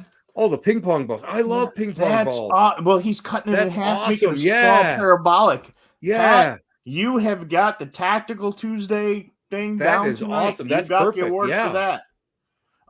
Larson was wondering if he could send you some audio if possible. I know he's got some cool stuff down there. You'd like to talk to Matt. Yeah. He's another photojournalist and you guys would get along. Yeah. You guys would definitely get along. Yeah, absolutely. Absolutely. That's fun. He's our fun stuff. He's our Florida connection, and he knows how to run a camera like you do, and listen. We won't nobody's like Tim though. No. I'm just saying, the man behind the cam, I've got, listen, in my storeroom, I will admit this. I have a Rubbermaid container that has a portable studio in it. It has everything. I have a 3-camera system with the lights, the microphones, backdrops, several backdrops, you name it, it's there. And ask me the last time I used it. Oh, probably 4 years ago. I've never used it, So yeah, let's do that. It'll be fun. That's fun. But but I mean, it's people are tech heavy. People like the latest tech. And you know what it's getting to be like? It's getting to be like a fashion show. Because I was at this public hunt, right? And I won't say where because it was out of state. And they're really nice people there. But this group that came in, it was like they're pulling out all this equipment, all brand new, latest stuff, every single one of them. And I can tell you it was hysterical because they were just like lording it over all these other people, just like schleps like me, my little bag.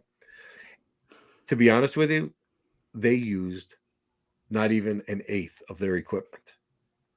And they schlepped it the whole night, and it was 6 buildings that they had to go through, tunnels. They had to go, and I mean it. And there were some hellacious places that, I had to get on my hands and knees to get through the tunnel and up, and and I mean they're schlepping this stuff, and I mean they've got these photographer backpacks just full. I mean they're not like the small ones. These are those big ones, right? And that's a deterrent. I mean, to think of even for me to pack a bag with just extra batteries and all that heavy stuff, for me, I'm like, I can't imagine having to carry all that's why I'm so I think that's why I'm so careful with my stuff, because of what I take, and everything's maximized. It depends where I'm going and what I'm going to do. Right. And everything is maximized for that. It's all made for Michael Lauk. That's the acorn from up Alaska. How are you, Michael? Aww. Michael's my hero. Michael. Hello. On Wow, the Alaska? the old Black Cat Lounge, Mike used to go, and we had he had a little inspirational segment on my show, and it was always great. We always had that, and we, I forget what it was called now, but Mike always every week he had something that was so cool, and he would talk about it, and that was part of the show when we were doing it. So Michael's all right. Awesome. Thanks for joining us. All the way from Alaska. And Mike and I first actually met face to face at the Waverly Tuberculosis Hospital.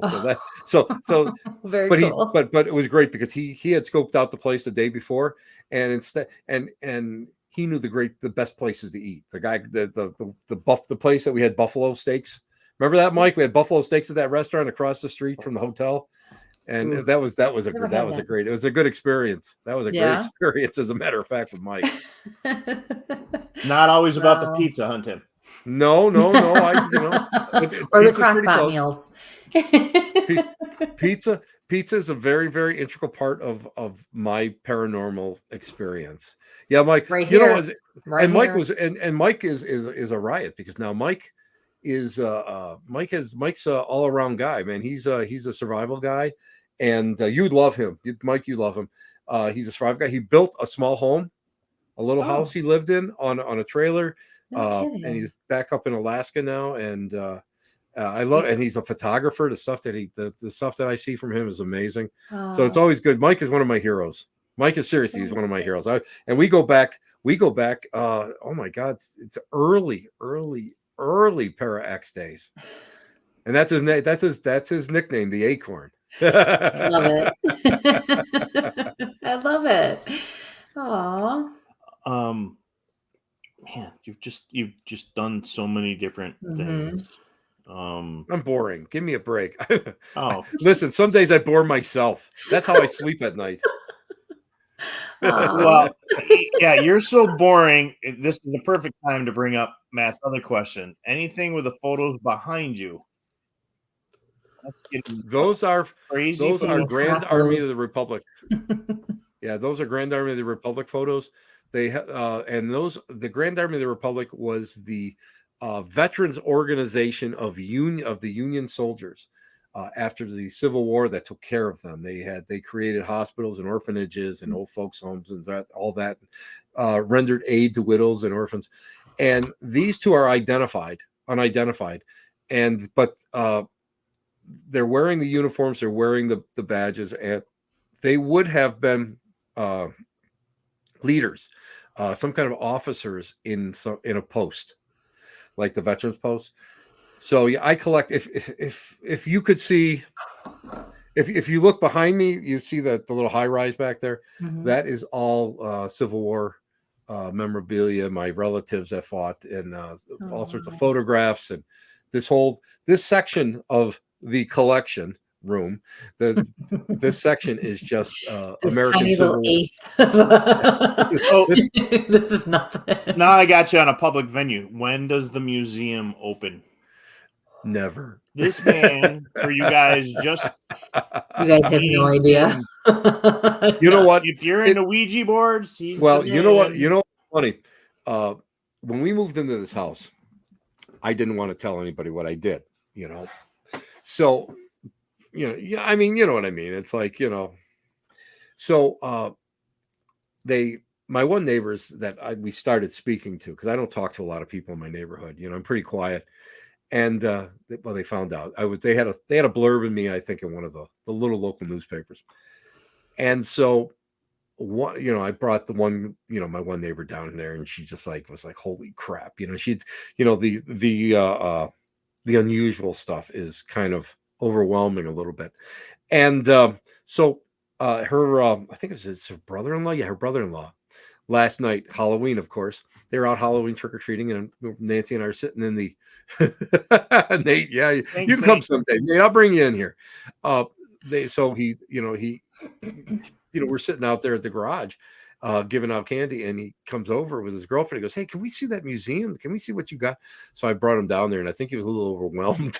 Oh, You know, I mean, imagine. I have like 82 Ouija boards, but you know, I have like 20 Right. antiques that are on display, and then I have my African pieces. I have, you know, the nail effigies, and I have pieces that I have one that gave responses when we were filming in a location, so I was able to get that piece, you know, and Wow. I have asylum and sanitarium pieces. I have quack medical devices. I have a postcard from the Wildwood Sanitarium with the sanitarium on the front, and the woman who wrote the postcard actually X'd out the windows that her room was. That was her room where she stayed. Oh. I have a postcard from Buffalo, New York, my hometown, with the Spanish American about the Spanish American or Spanish flu.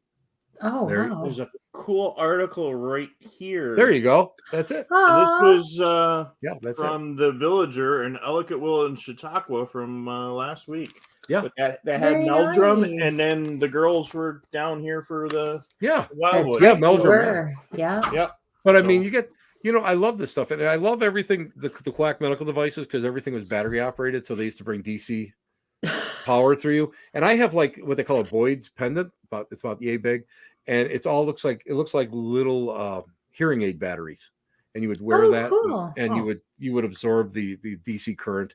And Oh my I've God. got, Do you have you any know, dental and devices? as a matter of fact, I just got from the Booth brothers, the film guys. They do all the crazy docs and stuff. They sold me a small bone saw, it's a cranial bone saw, and so I got that through TSA. That was always interesting. But I mean, I can imagine. that was put in with the exorcism kit, you know, because I taught Yeah. cleansing this at this last one. But I mean, I love that stuff. I think it's fascinating. But also, I mean, I've got like stuff that people have wanted to get rid of out of the houses, you know, that were active. You know, Father James Right. Long from he's an exorcist. He's a Bishop James Long down in Louisville, Kentucky, with the U.S. Catholic Church. He gave me a real primitive doll that was causing some problems. I have a lot of small children's toys that cause problems. I have Peruvian mummy wrap that were found in the Andes. I have dolls that are made out of them. I have a beautiful and absolutely beautiful voodoo doll from the 1940s, made out of made out of some stuff, made out of stuff. Hoodoo, a hoodoo doll. I mean, plus on top of it, with my Victorian mourning collection now, I've got hair jewelry. I just picked up a handle from a reclaimed Victorian coffin that was that they dug up, and they got that, and photographs of mourning, and and of course I have I have photos with Lorraine Warren, who I had met and talked to several times, and the late Raymond Buckland, of course, and and places I've been, so like little mementos and stuff, and piles of antique tarot cards. You name it, it's over there, and some of the and again and Dan, my buddy Dan Kless, who owns the Hinsdale House, he was in England, and he found a guy actually sold him a witch spike, and it's got showed us that, and it's got the copy of the photo, and you can see the spike into the hip, where if the witch had come back alive, she would have moved in the spike would have embedded into her pelvis. So I mean, things of that nature. I think that's fascinating. I mean, I don't, it doesn't bother Nancy or I.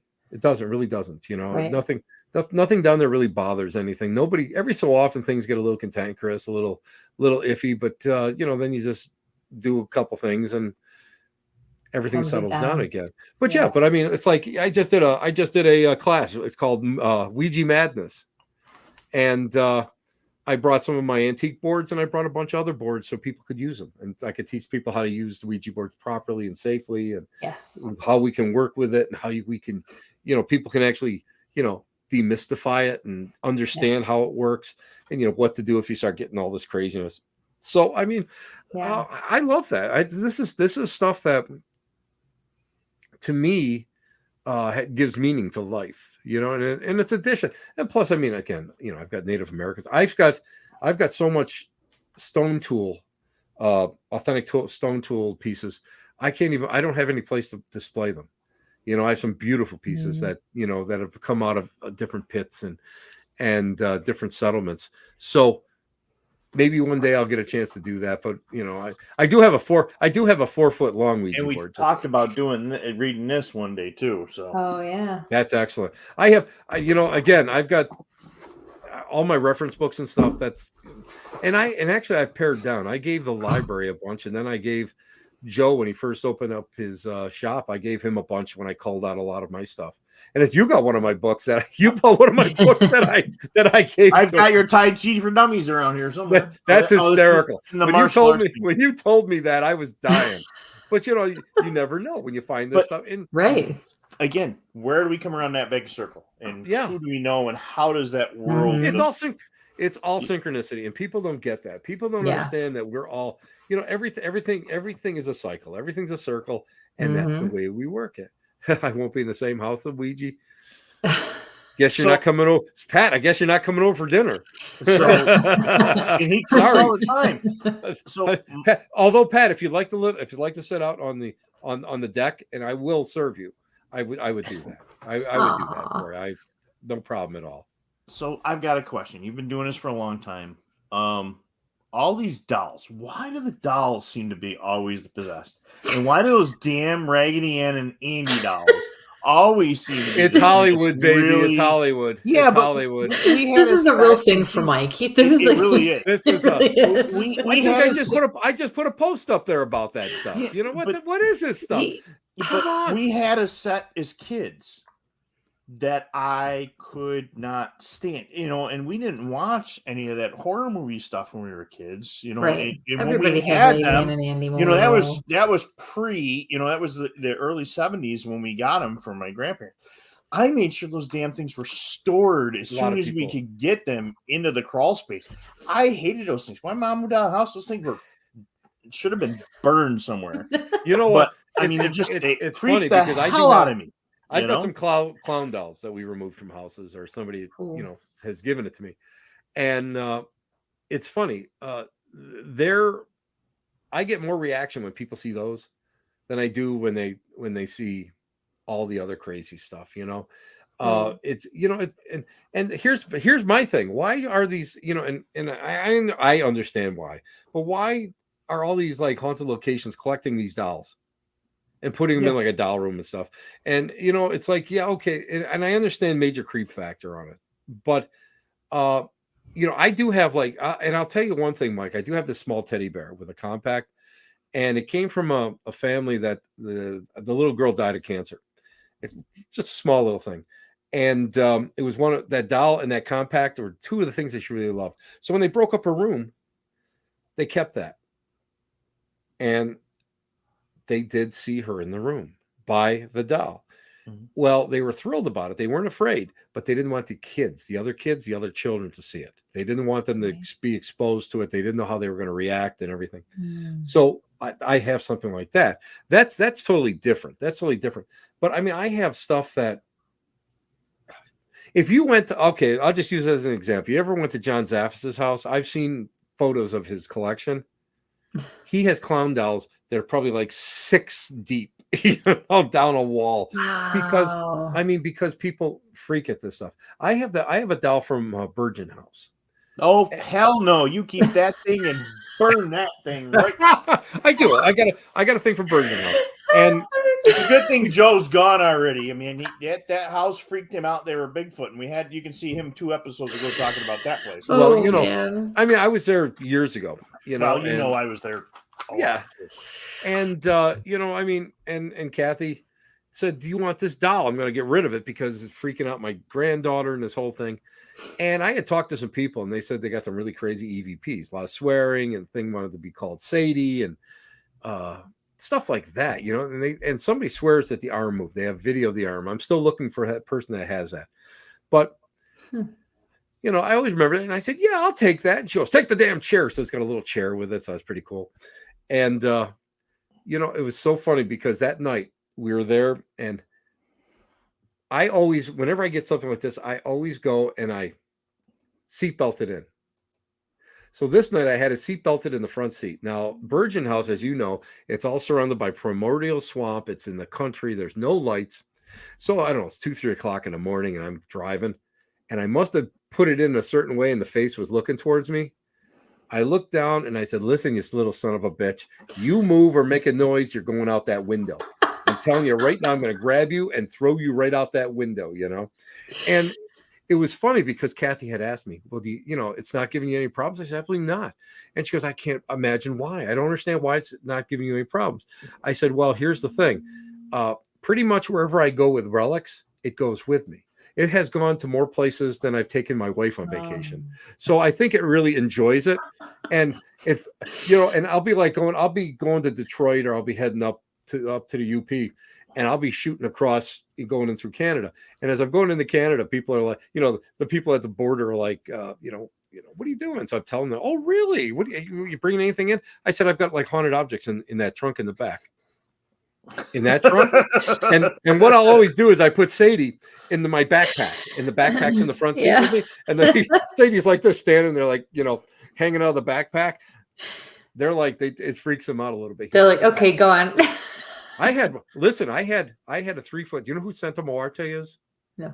Santa Muerte is a folk saint from Central America, and she's been really homogenized lately.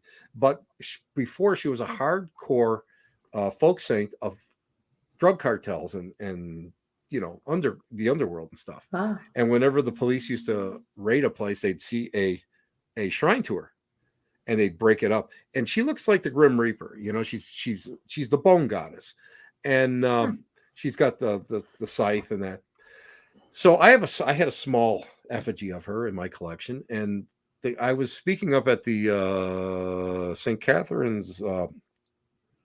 The St. Catherine's Witchcraft and Voodoo Festival. Why? Because I can. And so they made this like 3 foot one for me. So I remember Utu saying, better put that in the trunk because, don't know what it is at the border and stuff. I said, wow, okay. And now at the end of the event, I'm walking out and I'm thinking, I just don't know. I'm not thinking, I put her in my back seat. I don't want to put her in a trunk. I got an SUV. It's dirty back there. So I put her in there and I seatbelt her in. So I'm rolling up to the Peace Bridge. So I get through the Canadian, and I'm going towards the U.S. And I stop, got to wait to your turn. I went, oh, no. Oh, if I jump out and put this in the trunk, I am like ticketed. I'm going to be pulled over. They're going to be deflating my tires. They're going to be looking for drugs and everything. You aren't going anywhere. So you know what? I'm gonna bite the bullet. I'm gonna see what happens. So I have my ID, and I'm driving up, and the guy says, "Well, what were you doing up in Canada?" I said, I spoke up at the St. Catherine's Witchcraft and Voodoo Festival, and he got quiet, and he looked at me. And I always roll down both windows, Mm-hmm. just let him make sure, everything is open. You want to look at anything, you go right ahead. He sees Santa Muerte in the back seat, seatbelted in. He looks at me, looks in the back, looks at me, looks in the back, looks at me, and he says, "Are you bringing anything with you?" I go, "Yeah, the door prize." He never took my license. He never took my ID. He said, "Have a nice day." I'm telling you, they get distracted as soon as you tell them what you're doing. I have a couple of clients in Ontario, and I did a party years back at one of their houses, and coming back, it was so what were you doing in, Canada? Oh, I had, I was working today. I wasn't going to say anything. And he's like, oh, and he's checking my stuff, and he's like, work. So what do you do? And I said, oh, I just did a house party. And he looked at me and goes, well, what kind of house party? He probably thought it was like, not going to be appropriate or something. And I looked at him, I said, well, I'm a medium. I did a reading party tonight. And he went, what? So before you know it, I'm at the border having this conversation with the officer. And he goes, really? That's so fascinating. Then he starts telling me about, his childhood and how he had experience. And then before I left, he wanted my card. I was like, yeah, there you go. That's it. That's exactly it. I was crossing over into Detroit, and I had a guy, and he was an eager beaver. I could see him. He was opening up everybody's trunks and stuff. And I said, I don't care. So I'm telling him what I'm doing, and he like stops and he goes, "Wait a minute, isn't that the one it's in Flint, right? You're going to be going with that one?" And I said, "Yeah." And I went and I gave him my card, and I said, "Listen," I said, "if you want to come, I'll leave 2 tickets for you at the door. I get comp tickets. I'll give you 2 tickets." He goes, "You would do that?" I said, "Well, yeah." I said, "I get them. I'm only me. I get, X amount of tickets." He was there the next day with his wife. So that was really cool. He goes, "Wow, this is really neat. This is great." I had a couple coming that crossed over up at Sault Ste. Marie, and they came to the con up there, and he looked at me and he goes, "Who do you know that's, on the US that's at the border?" I said, "Nobody." He goes, "We're crossing." And they asked us what we're doing. So we said, we're going to this con and the whole thing. The guy looked at him and said, "Do you know Tim Shaw?" Cool. And he goes, "Well, yeah, I kind of do. I know." "Oh, yeah, really? I saw him on TV not too long." And I don't know how he remembered it or whatever. I don't even know how he pulled that name out. But they came in. They were like, "Holy crap, we're going to use your name every time we get in trouble at the border." I said, "No, don't do that." Because you're hanging out with the Prince of Darkness there, Yeah, really. please. That's right up there with working with, my buddy there, Mr. Osborne, and I love his energy. He's great. Love it. I mean, I've never met him, obviously, but just watching. I'm just going to tell you what, he's the real thing. He's the real thing. He's the real deal. He knows his stuff. And I loved working with him. And I've known Katrina Weidman for many years. Yeah. But I actually got a chance to meet him, and we worked 3 times with him. Yeah. And the best was the last time. We're driving back to the hotel. The PA says to me, "Hey, you want to drive with Jack?" "Do I want to drive with Jack? What do you think? I'm going to drive with you, or I could drive with Jack?" "I'm going with Jack." Right. So, we're going back, and he goes, "Hey, Tim," he goes, you live in the snow belt." He goes, "What kind of a snowblower?" "We're talking about snowblowers. I'm talking with Jack Osborne. He wants to know what kind of snowblower I own." It's like, this is surreal. I wanted to talk about something so crazy, his parents or something. Right. Snowblowers. No. Snowblowers. The CEO of his production company's in the back seat. They're talking Travel Channel politics, and how everything works. And it was an education, but it was hysterical because this is how you kind of, right. Get but respected. They're normal people. Yeah, and people don't realize that, Right. But that's the fun of it, and and you get great stories. The road stories are the best. Well, look at poor Mike. All of a sudden, let me tell you guys, Christy and Mike were up in Sault Ste. Marie. I said, "Come on, Christy." Christy threw her purse at Mike, and I dragged poor Christy around, introducing me and my bad knee. I was "Come on, let's go." And she's limping. I got her. Come on, let's go. We talked to one person. I grabbed her. "Well, that's enough. Come on, let's go." We ran up and down. He did. He had me by the arm. No, but it was awesome. Mike, the best one was. Oh. This is what I get. "I wanted to take your seance class, and it's sold out. I wanted to take it." I went, "Oh, Christy, don't worry about it. You know what? I'll make arrangements. You can be my assistant."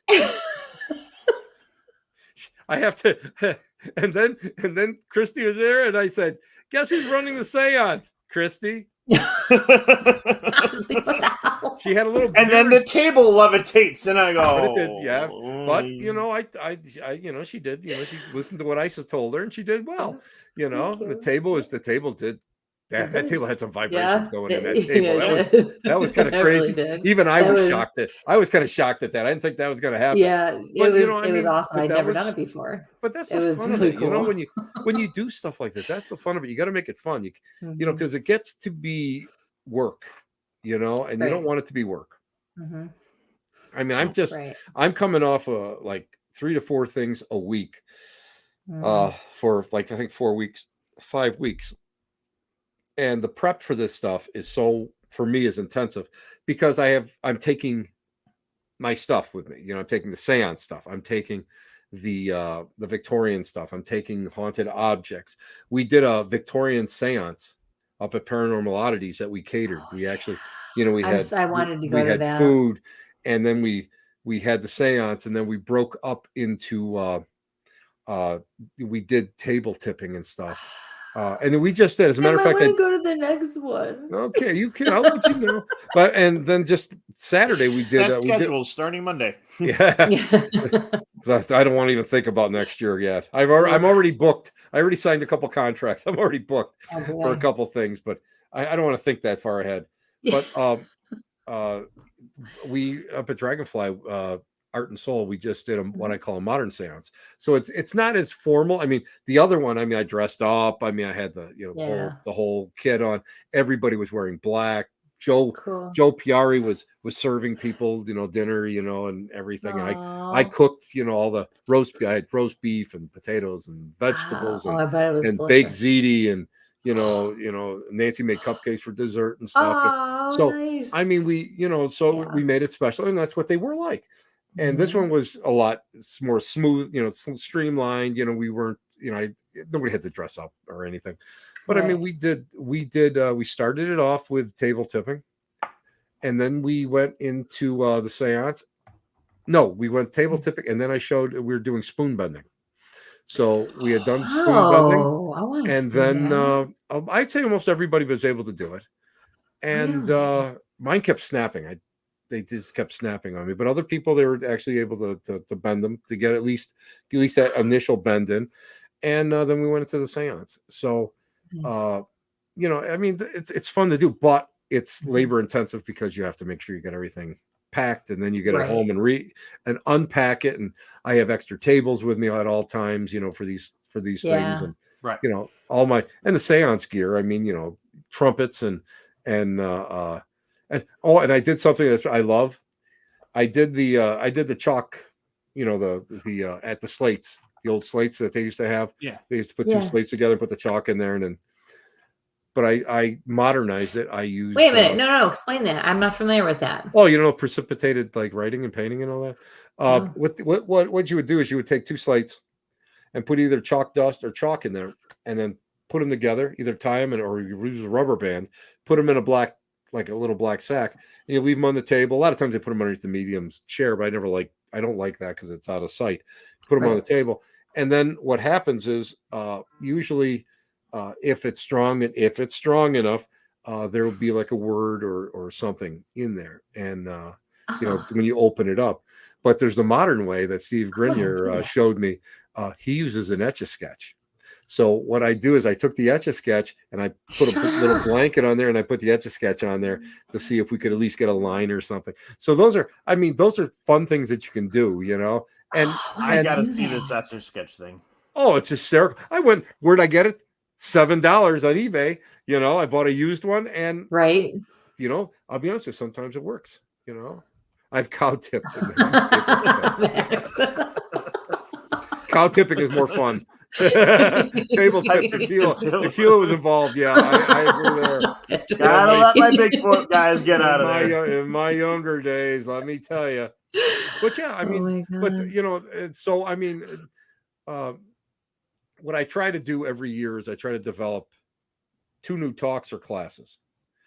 And my 2 that I worked on was Victorian morning rituals, which the reason I did that is because I have an intensive interest in it, but a lot of places won't book you if it's just psychic or like Haunted Buffalo or whatever. They won't book you because they don't want that type of entertainment in their organization. They won't. I've had that happen. I've had people say to me, "We'd love to have you come in, but your subject matter isn't what we need. Doesn't meet our criteria, or we don't want to take the chance of alienating our members or whatever, And I understand that. So I developed that, and I do have a pretty good collection. You guys see a lot of it on Facebook when I get it. And so I pack that up and I bring that out there, and I have a PowerPoint with it, and we talk about different things. And I did about cleansing because I had this was something that happened, and some negative stuff happened, and not to me, but these some people went out and did some things that I'd wake up on a Sunday morning and get a book in my messenger, my Facebook messenger, about all the stuff that, they would go out and they would amp up. Stuff would amp up. And you guys know that, cleansing. And when you do a cleansing, three things can happen. It can stay the same, it can lessen, or it can amp up. It's one of those three things. And both of them amped up. So I decided that I would go and kind of put out a general cleansing class that went a little bit more in depth, where, because I use, because all the modalities I've studied, I use everything from spraying ammonia in the rooms, which is a Santeria thing, because it's all part of the washing the floors, washing the walls. You can use ammonia because ammonia dissipates whatever's negative in there. And then then of course you go and either you smudge it, or you spray it down with holy water, or you spray it with Florida water, whatever. It's a little bit different. And I work with graveyard dirt, of course. That's something that I'm known for. I work with holy. Well, wait, explain that. So what's the significance in that? Graveyard dirt? Mm-hmm. Because what you want to do is you want to be able to have spirits on the other side awaken to go and clear what's going on. And what you do with it is you take, and of course you can do the opposite too. And they always say you should get a Sicilian mother or a Yenta, a Jewish mother, because they like to fight, and they'll fight for you. And that's what they say. That's the type. Or else, if you go with the New Orleans voodoo style, you take dirt from 7 graves. And Don't worry, Patrick, we'll protect you. you take the dirt from 7 graves and you mix it up. You can do that. And then what you do is you just take a little bit and you sprinkle it in the 4 corners of every room. And that works as a protector. And you can do the same thing with salt. You can do the same thing. Like I use black salt or whatever. But I mean, this is all stuff that I wanted to go and show people. And then I wanted to show them that, listen, you got to watch sage, because sage, if you get the wrong audience, can be accused of being culturally appropriated. You know what I mean? Oh my goodness, yes. You have to watch that. So I wanted to show them that there are other things, and it didn't make it. Listen, if I have somebody that's a Roman Catholic or a Christian, I use frankincense. I use other different things. I make my own up. They're like bug. I call them like exactly. I use bug bombs. That's what I call them, bug bombs. I make my own out of these. Out of some different herbs from some of the voodoo family sources. But I mean, people don't realize that, and I wanted to show them. And also, people don't want smoke in their house. So how to make like, I'll use like black obsidian or whatever, and put it in just holy water, and I will use that and spray every room with it. And I wanted to show people that. And the best one was sound. Because I have a singing bowl, but I went on again, wish.com. I bought this little tiny, I don't even know what they call them. It's like you hit these little tubes and they make like a really nice sound. Like a little xylophone? Yeah, that's what, like a little xylophone, but a little mini one about that big. It's real small. It's like, again, $5-6. I bought it on, it took like 8 months to get, but the idea is that because you wish for it. You got to wish for it. Yeah. Right. I really wish that packing crate would actually get here, but you can use this to clear the rooms. You use this to fill the vibration. Sound. Exactly. And sound will go and push all this negativity out and bring beauty in and love and joy. And that's what I wanted to do. And I wanted to show that people that there's something different, because the problem is that so many people only know one thing.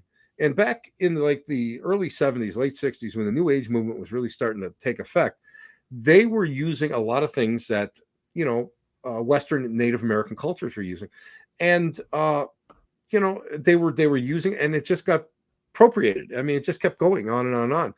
And people never really understood that you don't have to use it, because originally that was, using herbs for cleansing was actually using it on yourself to hide your scent, when we were in the hunter-gatherer stage. So we have to look at it like that, and it was funny because when I first taught it, the first time I taught it, guess where I taught it, I have no fear, up in Michigan, they're like, oh, we got to move your room. What do you mean you got to move your room? We're only set up for 50. You got 78 people. Oh crap, But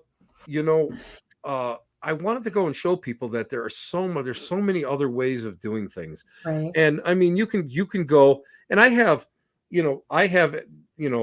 all the Latin, Christian, Roman Catholic prayers. I have different prayers from different denominations. I have all the different little things that I use in just a case. And I want to show people that you can do this. You can go and try different things. If one thing doesn't work, try something else. It can be as simple as going and turning the electricity off in the house so that if there's frequency or vibration or whatever this is, doesn't go and hide in the household wires, and you can do your thing and do this cleansing and just push this energy out. Or you can make it as simple or as ritualistic as you want. And people came up to me afterwards and said, wow, we never thought of this stuff. We're and the reason, again, we go right back to sort of in the circle. The reason I know about it is because I've worked with all these different people who have used this stuff to positive effects. And the other thing I told them is this: you have to be available. You can't go and people get paid for this. I don't get paid for clearings. I just don't. I can't do it. I don't. But you know what I mean. There's certain things that you get paid for, certain things you don't. Right. And I won't, because you have to be available to these people. You can't go and just leave them hanging. You can't leave people hanging. You got to be able to go and be able to be available for these things. I just had somebody kind of get mad at me because it's like, you got to come to my house. Well, first off, I don't got to do anything. I'm retired. I don't have to do anything. But second of all, it's like, no, listen, I'll tell you what to do, but I'm not coming to your house because I don't have to. I can't take another case on. Right. My schedule is, you guys know what my schedule's like. And then add, and I do have some open cases, that I've been working on, and I don't want to go and do a disservice to anyone. That's just that it's about knowing your boundaries too. You have to preserve your own energy and practice your own self-care so you can do what you need to do and help others. You know what the first thing I taught them? I said, okay, everybody. I go like this. Children, listen to me now. Everybody say no. No. Yeah. Okay, now this is what you can say to people that ask you to do something that you don't want to do. Yeah. And people were just like, I had a psychoanalyst come up to me and say, you're doing it exactly right. The way you're treating your clients, because I don't believe a friggin' thing a client tells me. I don't believe anything. It has to happen to me for me to believe it. I'm not doubting that something has happened. Right. But they can go and misinterpret what can happen. So they're not, and I always tell them, I don't believe them. I don't believe everything they tell me. They're not my friends. I don't make friends out of these people. I don't socialize with them. If I see them at an event, hey, how you guys doing? What's going on? Listen, I'm not going to go sit at the bar with you. This is not the way it works. You have to have that separation. And the psychoanalyst therapist came up to me afterwards, and she says, I was kind of worried about what you were going to say in the class. And she goes, wow. She goes, you hit every major point about being, being of service to these people rather than doing it as a friend or whatever. And I took that as a really high compliment, that's something, but people don't get that. People don't realize that. No, they don't. Yeah, that's wonderful. You can't poke the bear and then walk right away from them, but well, but that's the other thing. What the frig is wrong with people?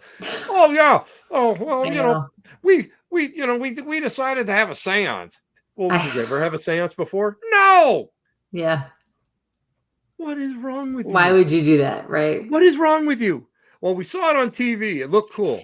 What is wrong with you? What is wrong with you? Yeah. Oh, I read it in this book. What book? Oh, you mean that one that was the one that caused more problems than anything else out there? Yep. It's like, no, don't do I got a dummies book. It works pretty good, and I stated, that lesson number one. That, we won't get in trouble with saying, and but so I mean, you have to go and you have to really understand and work with it, and it takes time, and you have to you have to ask the right questions, and you have to do a study on it, and you have to really make sure that these people are sincere and they're not whatever. And I mean, and the problem is there was some people and again, I'm not going to get into who they were because I know, Christy, you know everybody in this area. So, I mean, it's somebody.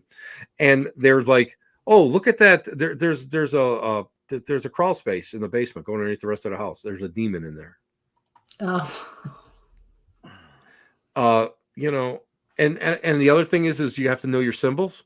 So somebody they say, oh, the guy went into a trance and spray painted a pentagram on the wall. Well, how come? And that's evil. Well, how come that's the point of if the point is up, that's the seal of Solomon. That's protection.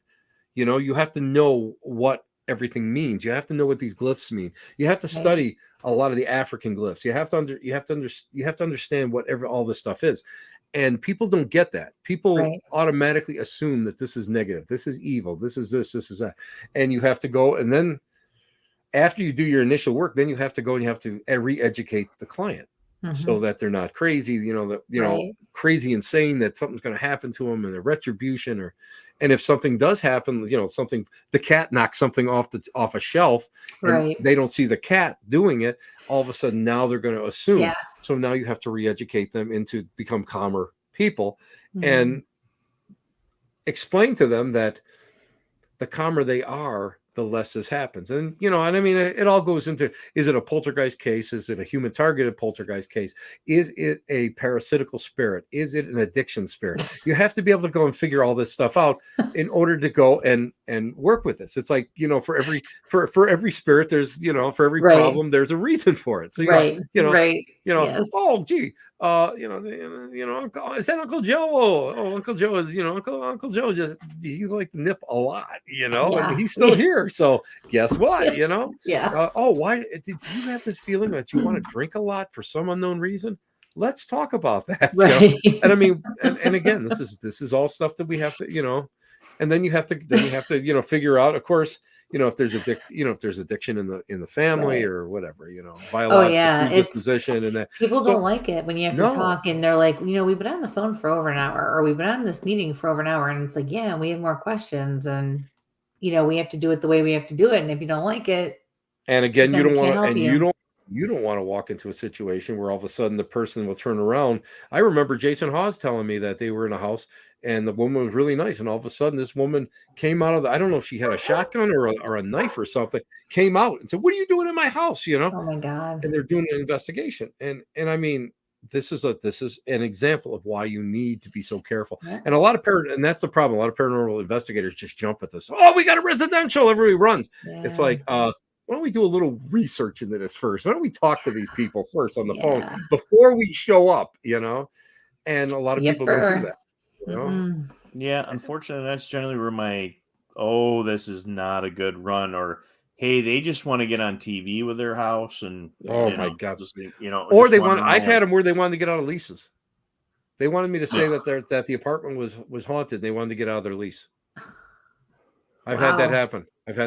And when I wouldn't do it, they got pissed off. So, I mean, it's like, it's just one of those things. Why? Yeah. No, that's what it is, dude. Hey, kids, I just realized it's 10:10. My God, I can't believe it. And I know we always can just keep going because it's the three of us and we just do what we do. It's what we do best. That's right. Wait a minute. I got Christy here and I got Mike here. So when we're done, I'm just going to go like this. What do you think? What? Oh, I had these on mute for an hour? Mike never started a show? Tim, where can everybody find you? You guys can find me right on Facebook. You can go to my website, www.timothytshaw.com. And usually on Thursday nights. This month, or last month, and the beginning of this month has been like kind of hellacious, so I haven't been able to get a regular show out. But Tuesday night, 7:00 on Facebook. You can find me at the Black Cat Lounge. We're on. The audio is on Spotify. You can find us there, and you can find us on YouTube. And you'll see me speaking and teaching classes at everything from haunted locations to bar mitzvahs. Wow. I don't discriminate. That's awesome. Okay. Well, that takes care of half my family. On that note. Yep. But yeah, so I mean, but you also you know what I mean? You guys can see me you guys can see some of my work on my strange work, Portals to Hell, the Haunted, Ghost Hunters. I'm trying to think what Yeah. else I've been on. Go Google a man. You're gonna Just find Google. him You'll find me. You'll find me. But you Yes. most of them are on Discovery Plus. So You can can't go not there. find him. Duck, duck, go. You know. Yeah. And I got, and right now I got to finish a book before my I'm hoping to finish a book before my surgery so I can do my editing while I'm down for a few weeks. Okay. Well, we wish you the best with that. Yes. It's gonna be good. We do love appreciate you. it. Yes. And thank you for short notice. You're my dude. On. I got some of my questions answered. We got Christy to blow snot bubbles. I did not blow a snot bubble. It was like this. It was like this, and it was like coming down. Yep. It was like coming down. It was like it looked like a teardrop. It looked like a teardrop. Wow. That's why I was asking, if that happened during an exorcism, if that was what was going on tonight. You know what? All right. On that note, Tim's gotta go. Can you guys all know? Can the audience know that we like each other? You know, a little bit. Like right. we're all kind of like friends. Is the man? Yes. Say hello to Nancy. I definitely will. Thank you, Tim. It's been a pleasure. Thanks, good guys. Love you, big guy. Good. Love you guys. Say hi to Nancy. Good night. Yes, we could have gone all night long. Oh my god! But unfortunately, I just realized what time it was, and I gotta be up. Oh yeah, we're wow. So time flies when we're having fun with Tim. I lost him there. Guys, we appreciate it. We will be back. We're gonna have a set schedule coming up very soon. Christy and I just gotta knock out some solid dates. And love you, Matt. We appreciate all you guys. Yes, thanks everybody for watching tonight and always supporting us. Yeah. And eventually I'll get the banner spun around right tonight. I don't know what happened there, but again, please like, share, subscribe. Really, if you guys can share the word for our YouTube channel, that would be awesome. The Where's My Sage YouTube channel. I know a lot of you guys, the Bigfoot community, come over for Tactical Bigfoot. But if I can get everybody moved over and migrated over, it's going to be a lot easier to run channel. We went from 8, we're down to 3 now. We will have one other outlet coming out soon. We got to get with our other guy on that. But and tell your friends and family, please spread the word. Get us out there. So, you good? Right. Yeah, I'm just stumbling on my words. Yeah, you are. All right, everybody. Just drinking my grape knee-high, radar there, And I still breaking everything tonight. I still can't even get the stuff to download. So I'm telling you. All right. Well, everybody have a wonderful week and keep your eyes open for the next show in a couple of weeks. So until then, stay safe. And sample on. Where's my button? There it is.